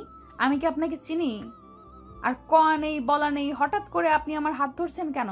হাত ছেড়ে দিন বলছি, না হলে আমার থেকে খারাপ আর কেউ হবে না। প্লিজ সোনা, এমন করে না। লক্ষ্মীটি আমার, কথাটা শোনো। আমি সত্যি বলছি তোমাকে ছাড়া আমি বাঁচব না। তাহলে মরে যান, বেঁচে আছেন কেন? তুমি কি সত্যি চাও আমি মরে যাই? দেখুন মিস্টার জুনায়েদ, আপনি কি করেছেন, কেন করেছেন এবং কোন পরিস্থিতিতে করেছেন সেটার এখন আর কোনো মূল্যই নেই। তাই দয়া করে আমার পথ ছাড়ুন আর আমাকে যেতে দিন। বাড়িতে আমার শ্বশুর শাশুড়ি আমার জন্য অপেক্ষা করছে। তুমি এতটা নির্দয় হতে পারো না ওখানে। দেখুন আমি কি পারি আর না পারি আমি সেই হিসাব এখন বসে নেই। দয়া করে পথ ছাড়ুন। কথাটি বলেই জেনা অহনা জুনায়েদকে পাশ কাটিয়ে চলে যেতে নিবে। হঠাৎ করে জুনায়েদ অহনার হাত চেপে ধরে এবং এতটা জোরে ধরে যে অহনা ব্যথায় মৃদু শব্দ করে ওঠে, কিন্তু এতে জুনায়েদের যেন কোনো হেলদোল নেই। সে তার নিজের হাতের বাঁধন আরও শক্ত করে এবং এক টান দিয়ে অহনাকে নিজের সামনে এনে দাঁড় করে এবং রাগে দাঁতে দাঁত চিপে বলে, এতবার করে বলছি কথা কানে যাচ্ছে না? তুই নিজেকে কি মনে করিস? হ্যাঁ, তোর মতো হাজার হাজার মেয়ে এই জুলাইদের বিছানায় আসার জন্য মরিয়া হয়ে থাকে। কিন্তু তুই একমাত্র মেয়ে যে এখন পর্যন্ত জুনায়েদকে ব্যবহার করে গিয়েছিস। তোকে এখন পর্যন্ত একবারও আমি আমার বিছানায় নিতে পারিনি। ভেবেছিলাম বিয়ে না, বউ নাটকের মাধ্যমে তোকে নিজের বিছানা পর্যন্ত নিয়ে গিয়ে ব্যবহার করব। কিন্তু তোর ভাগ্যজনকভাবে সেদিনই আমার বাবার বন্ধুর মেয়ে প্রিয়া দেশে আসে এবং তার হট অ্যান্ড সেক্সি কিভাবে এর উপর আমার নজর আটকে যায় এবং তাকে একদিনের জন্য হলেও নিজের বিছানায় পাওয়ার লালসা জাগে মনে। তাই অনেক কষ্ট করে প্রিয়াকে বুঝিয়ে দেশের বাইরে নিয়ে যাই এবং ওকে নিজের বিছানা পর্যন্ত নিয়ে আসি। ঠিক এই জন্যই তুই মিস হয়ে যাস। অনেক হয়েছে, আর নয়, আর কোনো অভিনয় নাই, আর কোনো ভালো মানুষই নয়।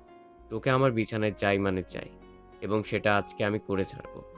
জানোয়ার, ছাড় বলছি আমার হাত। এই জন্যই আল্লাহ বলে তিনি যা করেন বান্দার মঙ্গলের জন্যই করেন। এই জন্য তিনি সেদিন আমাকে তোর মতো পশুর হাত থেকে বাঁচিয়ে নেন। আর আমি কিনা তোর মতো পশুর জন্য আমার নিষ্পাপ স্বামীকে কষ্ট দিচ্ছি? তোকে ভালোই ভালোই বলছি আমার হাত ছেড়ে দে। তা না হলে আমার ভাই বা আমার স্বামী যদি জানতে পারে, তোর হাত আর হাতের জায়গায় থাকবে না। করেছিস তো বিয়ে, বাচ্চা একটা ছেলেকে। তোর ওই বাচ্চা জামাই কি করবে আমার? আচ্ছা, আমার কথা বাদই দিলাম, তোরই বা কি করবে? তবে বিশ্বাস কর, সে কিছু না পারলেও আমি অনেক কিছু করতে পারবো। জোনায়েদের এমন নোংরা ইঙ্গিতে কথা বলেই অহনা চোখ মুখ কুঁচকে বন্ধ করে ফেলে। তার এখন নিজেকে নিজে গালি দিতে ইচ্ছে করছে। সে কিনা এতদিন একটা জানোয়ারকে ভালোবেসে এসেছে। তার এখন নিজের প্রতি নিজের ঘেন্না হচ্ছে যে না অহনা জোনায়েদকে কিছু বলতে যাবে। হঠাৎ করে সে অনুভব করে তার হাতে জোনায়েদের হাতের বাঁধন আস্তে আস্তে হালকা হচ্ছে। সাথে সাথে যে চোখ খুলে সামনে চেয়ে দেখে আরিয়ান খুব শক্ত করে জোনায়েদের হাত ধরে রেখেছে। এত জোরে ধরেছে যে জোনায়েদ ব্যথায় কুকিয়ে উঠল।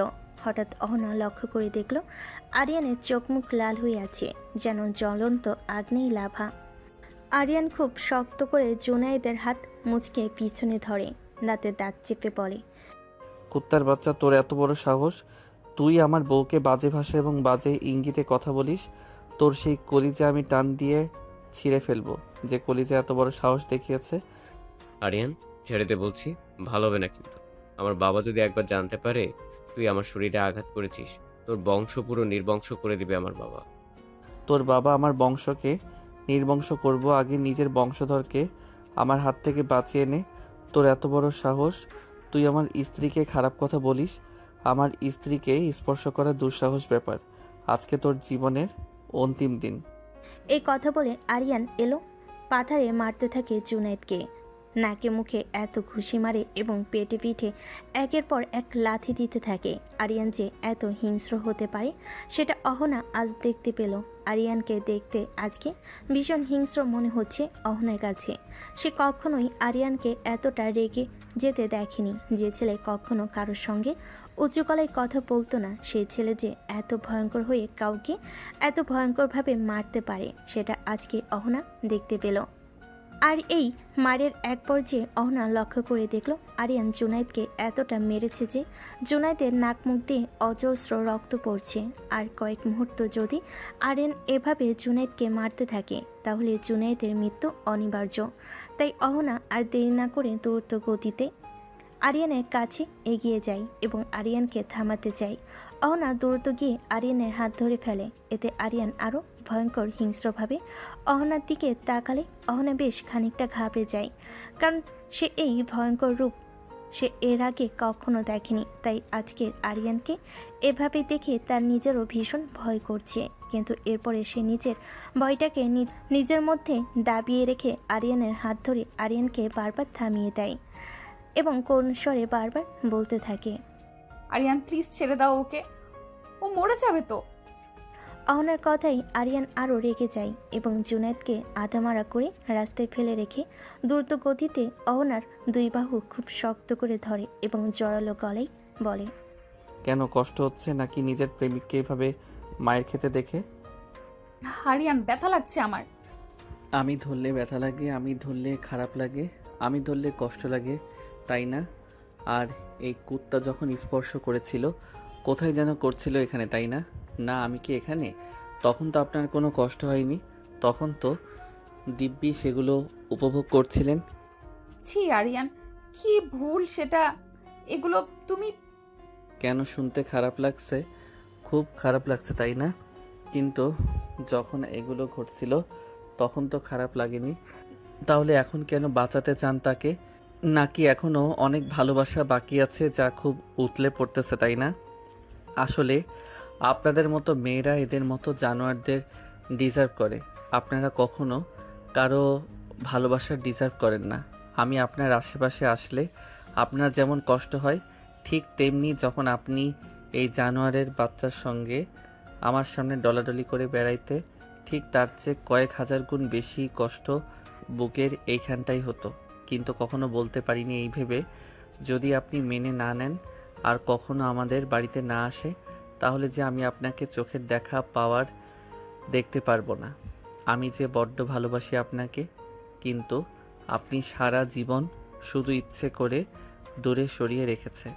আর কথায় কথায় বাচ্চা বলেন না, ছোট বলেন না।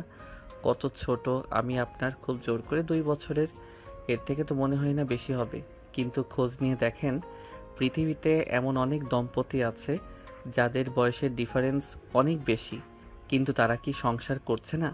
তারা কি নিজেদের ভালোবাসছে না?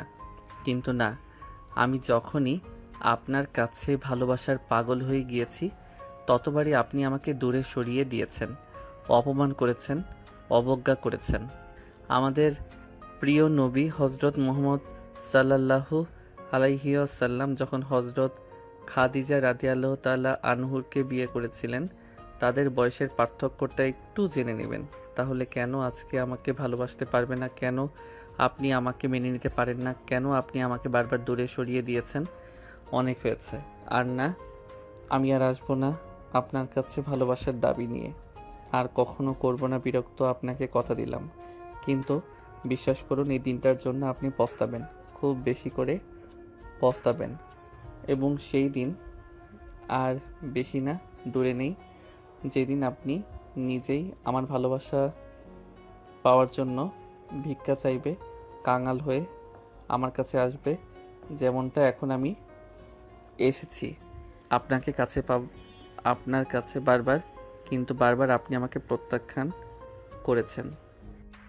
কথাগুলো বলে আরিয়ান অহনাকে মৃদু ধাক্কা দিয়ে নিজের থেকে দূরে সরিয়ে দিয়ে উঠে দাঁড়ায় এবং টালমাটাল পায়ে এগিয়ে যেতে থাকে সামনের দিকে। পিছন থেকে অহনা যে তাকে কয়েকবার ডেকেছে, সেটা তার কান পর্যন্ত হয়তো বা পৌঁছায়নি, হয়তো বা পৌঁছেছে, কিন্তু সে উপেক্ষা করেছে। পরিস্থিতি বেসামাল দেখে ইমন দৌড়ে আবার আরিয়ানের পিছনে। মূলত তখন সে আরিয়ানের পিছনে পিছনে গিয়ে আরিয়ানকে অনেক বুঝিয়ে শান্ত করে নিয়ে রাস্তা দিয়ে বাড়ি ফিরছিল, কিন্তু হঠাৎ দেখে রাস্তার মাঝে একটা ছেলে একটা মেয়ের হাত ধরে তাকেই বিরক্ত করছে। বিষয়টা তারা প্রথমে স্বাভাবিকভাবে নিল, পরবর্তীতে স্বাভাবিকভাবে সামনে এগিয়ে আসে মেয়েটিকে সাহায্য করার জন্য। কিন্তু যখন আরিয়ান সামনের দিকে এসে দেখে মেয়েটি আর কেউ না, তারই প্রেয়সী, তারই ভালোবাসার মানুষ, তখন তার রাগে নিজের কপালের রগগুলো ফুলে যায় এবং সে দেরি না করে দ্রুত অহনাকে সাহায্য করার জন্য এবং জুনায়েদকে শাস্তি দেওয়ার জন্য সামনের দিকে এগিয়ে যায়। এই ঘটনায় অনেক দিন পেরিয়ে যায়। সেদিনের পর থেকে আরিয়ান পুরোপুরি অহনাকে উপেক্ষা করে চলে। সে আর অপ্রয়োজনে কখনো বিরক্ত করে না অহনাকে। সেই ঘটনার পর থেকে আরিয়ান এখন পর্যন্ত রাতে ঘুমালে কখনো আর অহনাকে বিরক্ত করে না। সে নিজেই এখন আর রুমে আসে না। কোথায় থাকে অহনা নিজেও জানে না। সে কয়েকবার খোঁজ নেওয়ার চেষ্টা করেছে, কিন্তু জানতে পারেনি এখন আরিয়ান কোথায় থাকে। সে অনেকবার চেষ্টা করেছে আরিয়ানের সঙ্গে কথা বলার, কিন্তু আরিয়ান তাকে সে সুযোগ আর দেয়নি। এজন্য অহনা নিজেও এখন বেশ মন খারাপ করে থাকে। কেন জানি না তার মনের মধ্যে একটা শূন্যতা কাজ করে। আর আরিয়ান কখন বাড়িতে আসে, কখন যায়, সেটা অহনা কখনো বুঝতে পারে না, কারণ আরিয়ান আর তার সামনেই আসে না। অহনা অনেকবার চেষ্টা করেছে জানার, কিন্তু সে জানতে পারেনি। সে তার শাশুড়িকে কয়েকবার জিজ্ঞেস করেছে, কিন্তু সেখান থেকে ফলস্বরূপ কোনো উত্তর পায়নি। তার জন্য সে আর নিজেও তার শাশুড়িকে কিচ্ছু বলেনি। এরপর যদি তার শাশুড়ি তাকে প্রশ্ন করে তাদের মধ্যে কোনো সমস্যা হচ্ছে কিনা বা কিছু হয়েছে কিনা, কেনই বা এই দূরত্ব, বা কেনই অহনা আরিয়ানের খবর জানে না, এ বিষয়ে যদি প্রশ্ন করে তাহলে ও কি উত্তর দিবে তা অহনার জানা নেই। এজন্য সে তার শাশুড়ির সঙ্গে এ বিষয় নিয়ে কথা বলে না। তবে সে নিজের মতো করে চেষ্টা করেছে, কিন্তু প্রতিবারই ব্যর্থ হয়েছে। এখন অহনার নিজেকেই বেশ খারাপ লাগে, কিন্তু কেন সে তা জানে না। সে তো এটাই চেয়েছিল যেন আরিয়ান তার সামনে না আসে, তাকে বিরক্ত না করে। কিন্তু আরিয়ান নিজে থেকে যখন তার থেকে দূরে সরে যাচ্ছে, তাহলে অহনার এত খারাপ লাগছে কেন? তার যে ভীষণ কষ্ট হচ্ছে মনের মধ্যে, ভীষণ শূন্যতা কাজ করছে। কিন্তু কেন এই হাহাকার? সে যে উত্তর পায় না। অহনা এসব ভাবছিল আর মনে মনে বলছিল, তবে কি আমি সত্যি সত্যি আরিয়ানকে ভালোবেসে ফেলেছি? না, কি সব যাতা ভাবছি আমি। আমি কি করে আরিয়ানকে ভালোবাসতে পারি? আচ্ছা, ভালোবাসতে পারি না কেন? অহনা নিজেই এবার নিজের প্রতি বেশ বিরক্ত হয় তার এই আজগুবি ভাবনার জন্য। অহনার শাশুড়ি ডাইনিং টেবিলে সকালের খাবার দিচ্ছিলেন। অহনা এখন খুশি হয়ে তার শাশুড়িকে সাহায্য করছিল। এমন সময় অহনা শীত দিকে নজর যায়। আরিয়ান সেজেগুজে কোথায় যেন একটা বের হচ্ছে। আরিয়ানকে দেখে অহনার মন খুশিতে পুলকিত হয়ে যায়। আজ অনেক দিন পর সে আরিয়ানকে দেখছে। এমন সময় আরিয়ান সিঁড়ি দিয়ে নামতে নামতে তার মাকে বলে, আম্মু, তাড়াতাড়ি খেতে দাও। আজকে আমাকে একটু তাড়াতাড়ি বের হতে হবে, তাহলে গুরুত্বপূর্ণ কাজ আছে আজকে। তুমি একাই বেরোবে মানে? অহনা মামনিকে ইউনিভার্সিটিতে নিয়ে যাবে তো তাহলে? জানি না আব্বু, আজকে এমনিতেও আমি ইউনিভার্সিটিতে যাব না। এখন আমি এয়ারপোর্টে যাব ঈশাকে রিসিভ করতে। ঈশা মামনি ফিরে আসছে নাকি? কই, আগে তো বলিসনি। আগে তো আমি জানতাম না আব্বু, আসলে ও যে আসছে এটাও কাউকে বলেনি, ইভেন এমন কেউ না। সে আসলে সবাইকে সারপ্রাইজ পেতে চায়, তাই কাউকে কিছু বলেনি। কিন্তু হঠাৎ করে গত রাতে ফোন দিয়ে আমাকে সব কিছু বলেছে, কারণ সে অনেক দিন পরে আসছে। তাই সব কিছু ঠিকঠাক তুলতে পারবে কিনা এই নিয়ে ম্যাডাম ভীষণ চিন্তিত। বলিস কি রে বাবা, সত্যি ঈশা মামনি আসছে? হ্যাঁ আম্মু, সত্যি আসছে ম্যাডাম।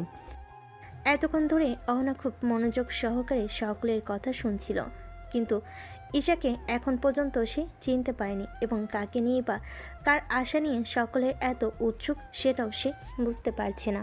তবে এতক্ষণ ধরে অহনা একটা বিষয় খুব ভালোভাবে লক্ষ্য করেছে।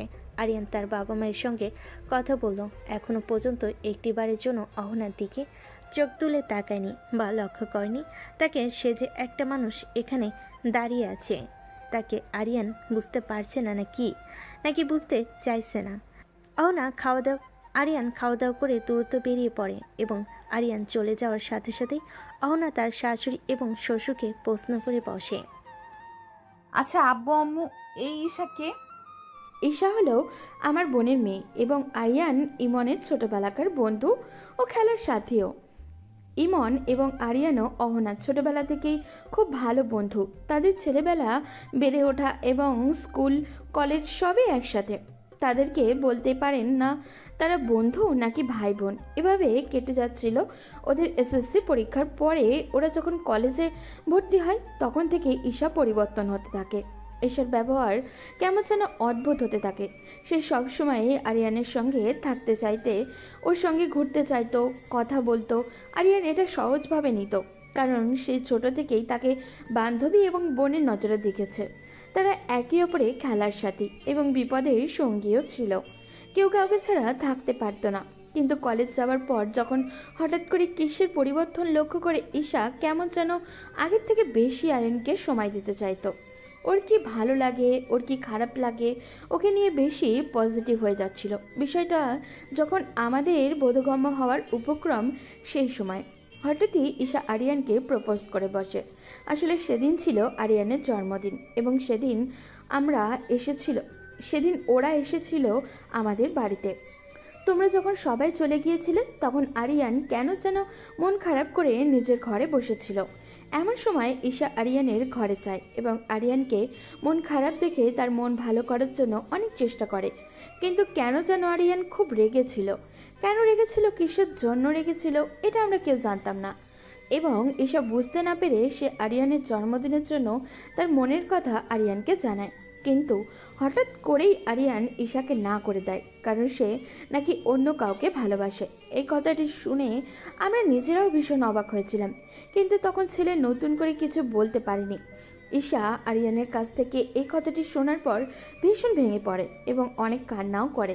তারপর সে তাদের ইন্টার পরীক্ষার পর IELTS করে স্কলারশিপ নিয়ে অস্ট্রেলিয়া চলে যায় স্টুডেন্ট হিসাবে পড়াশোনার জন্য। কারণ তার মন্তব্য, সে যদি আরিয়ানের সামনে থাকে তাহলে কখনোই সে ভালো থাকবে না এবং পড়াশোনায় মনোযোগীও হতে পারবে না।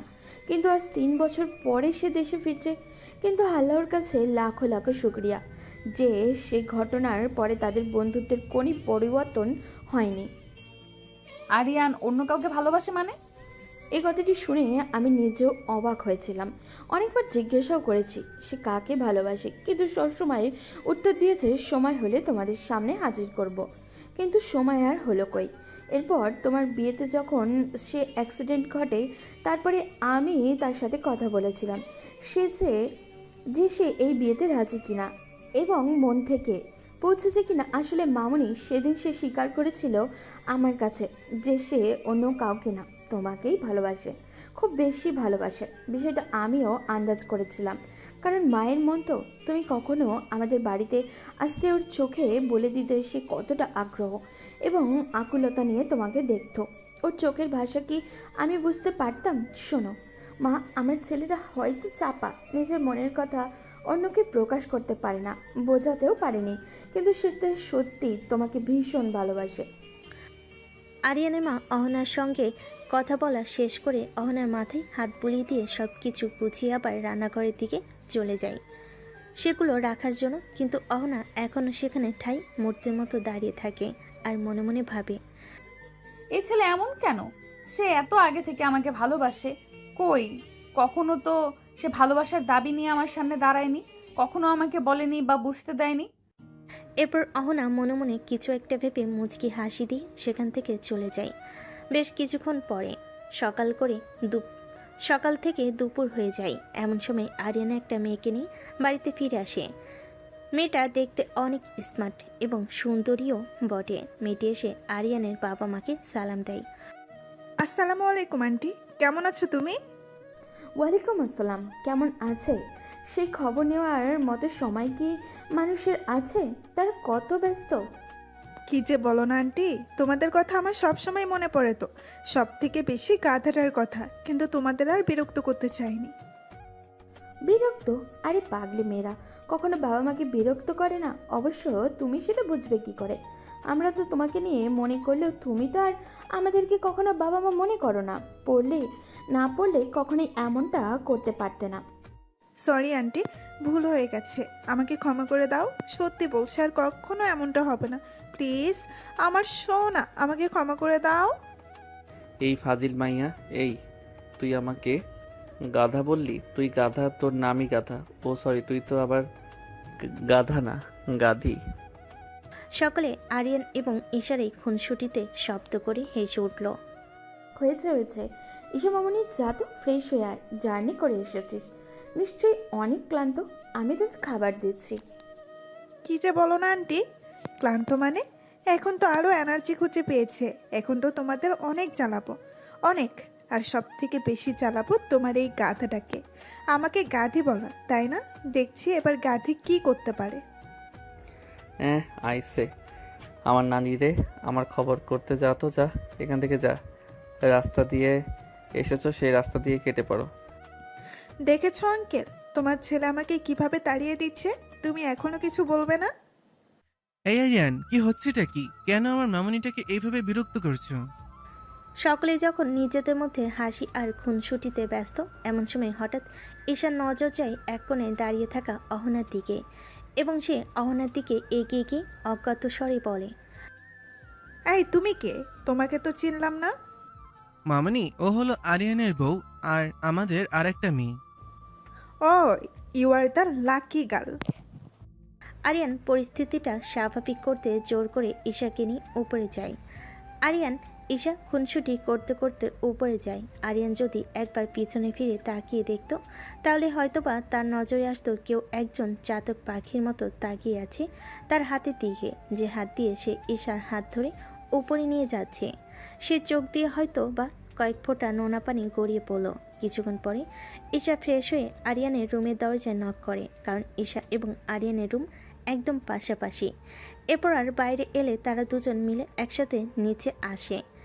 আরিয়ান যে অহনাকে পুরোপুরি উপেক্ষা করছে সেটা অহনা বুঝতে পারছে, কিন্তু কিছু বলতে পারছে না।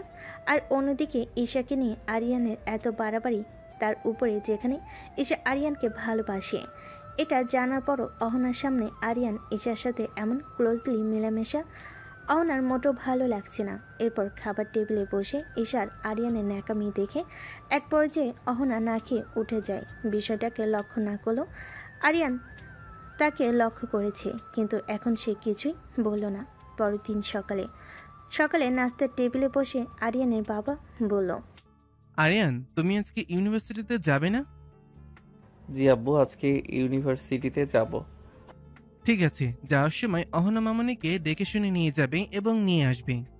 আরিয়ানের আব্বুর কথা শুনে অহনা মনে মনে বেশ খুশি হয়, কারণ অহনা যদি তার সাথে ইউনিভার্সিটিতে যায় তাহলে সে হয়তো কিছুটা সময় পাবে আরিয়ানের সঙ্গে সময় কাটানোর এবং তাকে বোঝানো এবং তার সঙ্গে কথা বলার। সে যে নিজেও এখন আরিয়ানকে ভালোবেসে ফেলেছে, এটা আরিয়ানকে জানানো প্রয়োজন। কিন্তু তার সকল চিন্তা ভাবনার মাঝেই আরিয়ান জল ঢেলে দিয়ে বলে, আব্বু সরি, আজকে ওনাকে একটু একাই যেতে হবে, কারণ আমি তো আর বাইকে দুজন নিজে একসঙ্গে নিয়ে যেতে পারবো না। মানে? আসলে আব্বু, আজকে ঈশা আমার সাথে ইউনিভার্সিটিতে যাবে পুরনো বন্ধু বান্ধবদের সঙ্গে দেখা করতে, তাই আমি বাইকে তো আর দুজনকে নিয়ে যেতে পারবো না। কথাটুকু বলার ফাঁকে ফাঁকে একবার করে অহনার মুখের দিকে তাকিয়েছিল। অহনা প্রথম দিকে খুশি হলো, পরবর্তীতে তার মুখ কালো মেঘে ছায়া নেমে আসে। এরপর আরিয়ান মনে মনে বলে, এইটুকুতেই হার মেনে নিলে প্রিয়তমা?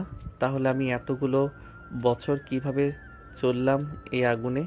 তোমাকে যে সেই আগুনের তাপে উত্তপ্ত হতে অবধি মা যে আগুনে তুমি বারবার আমাকে দহন করিয়েছো। সমস্যা নেই আব্বু, আমি একাই যেতে পারবো। ঠিক আছে, তোমরা যা ভালো বোঝো তাই করো, আমি আর কি বলবো।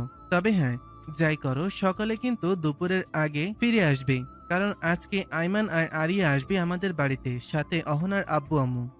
আরিয়ানের আব্বুর কথা শেষ হতে না হতে অহনা সেখান থেকে এক প্রকার জোর করে উঠে চলে গেল, কারণ সে আর সেখানে বসে থাকতে পারছে না।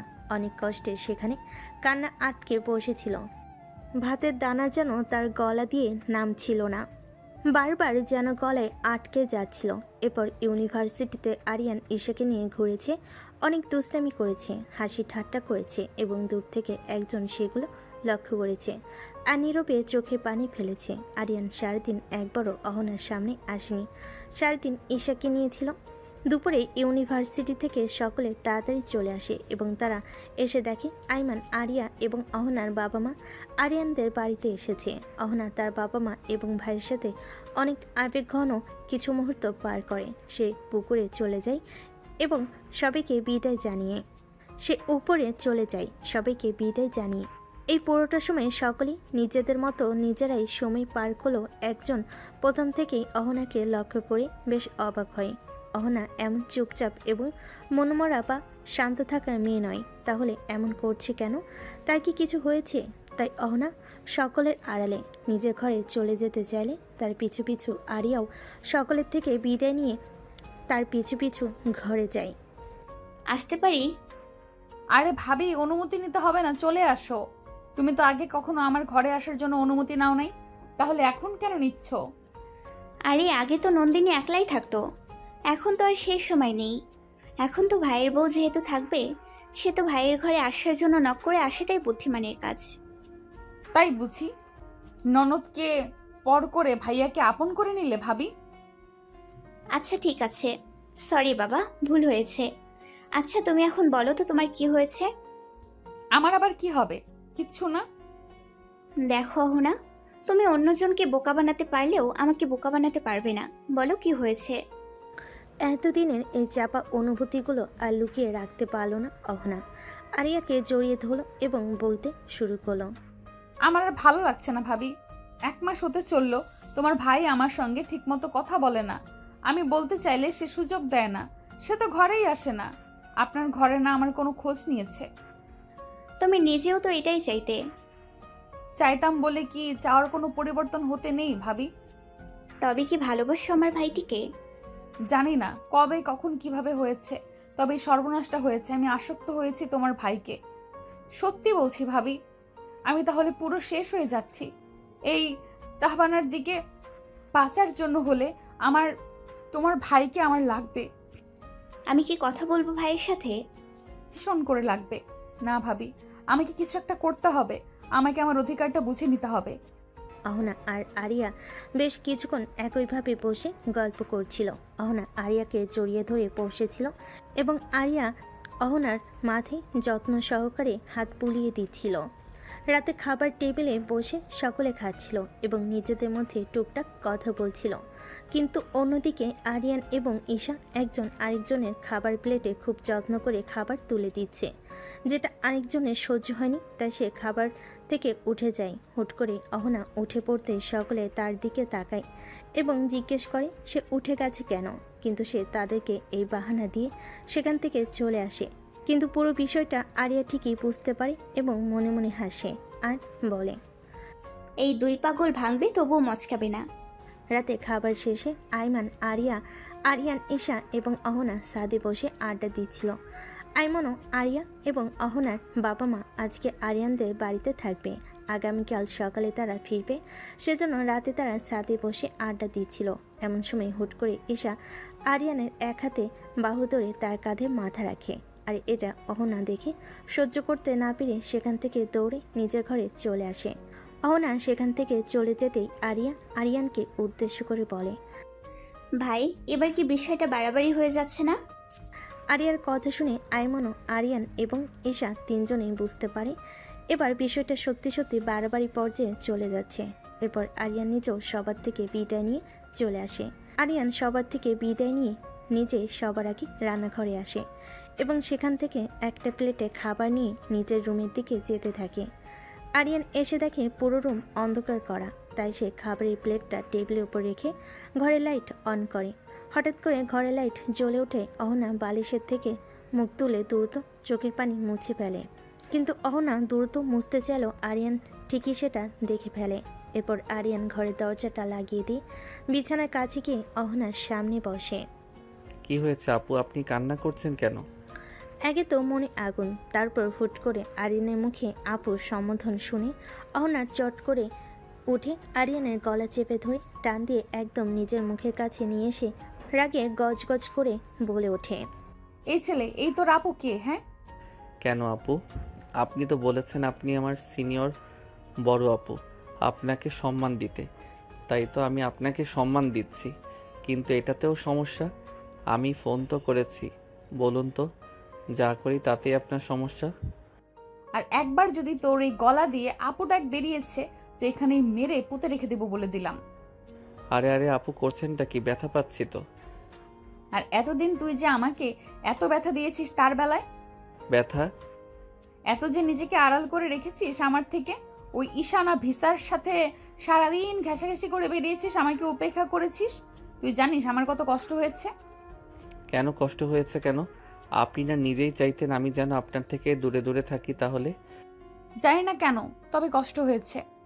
আচ্ছা ঠিক আছে, আর জানতে হবে না আপনাকে। বসুন। দিন দিন তো খাওয়া দাওয়া ছেড়ে সন্ন্যাসটি উদযাপন শুরু করেছে। কয়দিন পর তো আপনার বাবা মা আমাদের দিকে আঙুল তুলে বলবে আমরা তাদের মেয়েকে যত্নে রাখতে পারিনি, খাওয়াতে পারিনি, যার জন্য তার মেয়ে শুকিয়ে কঙ্কাল হয়ে গিয়েছে। খাবো না। কেন? খিদে নেই, খাবো না। খিদে নেই মানে? আপনি যে গত 2 দিন ধরে কিছু খাচ্ছেন না, এটা কিন্তু আমি ঠিকই লক্ষ্য করেছি। দেখি, হা করুন, আমি খাইয়ে দিচ্ছি। আরিয়ান যখন পরম যত্নে অহনার মুখে খাবার তুলে দিয়েছিল তখন আর অহনা না করতে পারেনি, চুপচাপ লক্ষ্মী মেয়ের মতো খেয়ে নেয়। অহনার খাওয়া শেষে আরিয়ান যখন অহনার মুখে মুখ মুছিয়ে পানি খাইয়ে প্লেট নিয়ে চলে যাচ্ছিল, এমন সময় হঠাৎ করে অহনা আরিয়ানের হাত ধরে বলে, কোথায় যাচ্ছ তুমি? প্লেটগুলো রাখতে হবে তো, এগুলো রেখে আসতে যাচ্ছে। না, যেতে হবে না, আমি সকালে রেখে দিব। রেখে দাও ওখানে। কি আজব, এমন বাচ্চাদের মতো করছো কেন তুমি? আরিয়ানের কথা শুনে আবারও অহনা রেগে যায় এবং আরিয়ানের শার্টের কলার ধরে হ্যাঁচকা টান দিতেই আরিয়ান তাল সামলাতে না পেরে ব্যালেন্স হারিয়ে অহনার উপর পড়ে যায়। সাথে সাথে আরিয়ান উঠে দাঁড়িয়ে বলে, সরি, সত্যি বলছি, আজকে আমি ইচ্ছে করে কিছু বলিনি বা করিনি। আসলে তুমি হুট করে টান দিয়েছো, তাই। আরিয়ানের কথা শেষ হতে না হতে অহনা আবারও টান দিয়ে আরিয়ানকে নিয়ে খাটের উপর ফেলে দেয়। এবার সে নিজেই আরিয়ানের বুকের উপর চড়ে বসে এবং আরিয়ানকে কোনো কথা বলার সুযোগ না দিয়ে আরিয়ানের ঠোঁট আঁকড়ে ধরে নিজের ঠোঁট দিয়ে। মিনিট কয়েক পর ছেড়ে দিলে দুজনেই কাঁপতে থাকে। প্রথম দিকে আরিয়ান আশঙ্কিক আক্রমণে ভ্যাপা খেলেও পরবর্তীতে আর কিছু বলতে পারেনি। আরিয়ান এবং অহনা দুজনেই পাশাপাশি শুয়ে ছাদের দিকে তাকিয়েছিল। এমন সময় অহনা হুট করে আরিয়ানের গলা জড়িয়ে ধরে আরিয়ানের গলায় নিজে মুখ ডুবিয়ে দেয়। অহনার এমন উদ্ভট ব্যবহারে আরিয়ান এখনও ঘোরের মধ্যে আছে, তাই সে কী করবে ঠিক বুঝতে পারছে না। এমন সময় সে তার ঘাড়ে তল কিছু পদার্থ অনুভব করে এবং সে প্রথম দিকে না বুঝলেও পরবর্তীতে ঠিক বুঝতে পারে যে অহনা তার ঘাড়ে মুখ লুকিয়ে কান্না করছে। হুট করে অহনাকে এমন কান্না করতে দেখে সাথে সাথে আরিয়ান অহনাকে তুলে বসায়। এরপর অহনার চোখ মুছে দিয়ে নরম সুরে বলে, এই পাগলি মেয়ে, তুমি কান্না করতেছো কিসের জন্য? তুমি জিতে গেছো আরিয়ান, আমি হেরে গেছি। কখন হয়েছে, কিভাবে হয়েছে, কেন হয়েছে জানি না, তবে আবার এই সর্বনাশটা হয়ে গেছে। ভালোবাসি, আবার খুব বেশি ভালোবাসি। আমাকে বেঁচে থাকার জন্য হলে তোমার প্রয়োজন। আমি প্রতিনিয়ত তোমার প্রেমে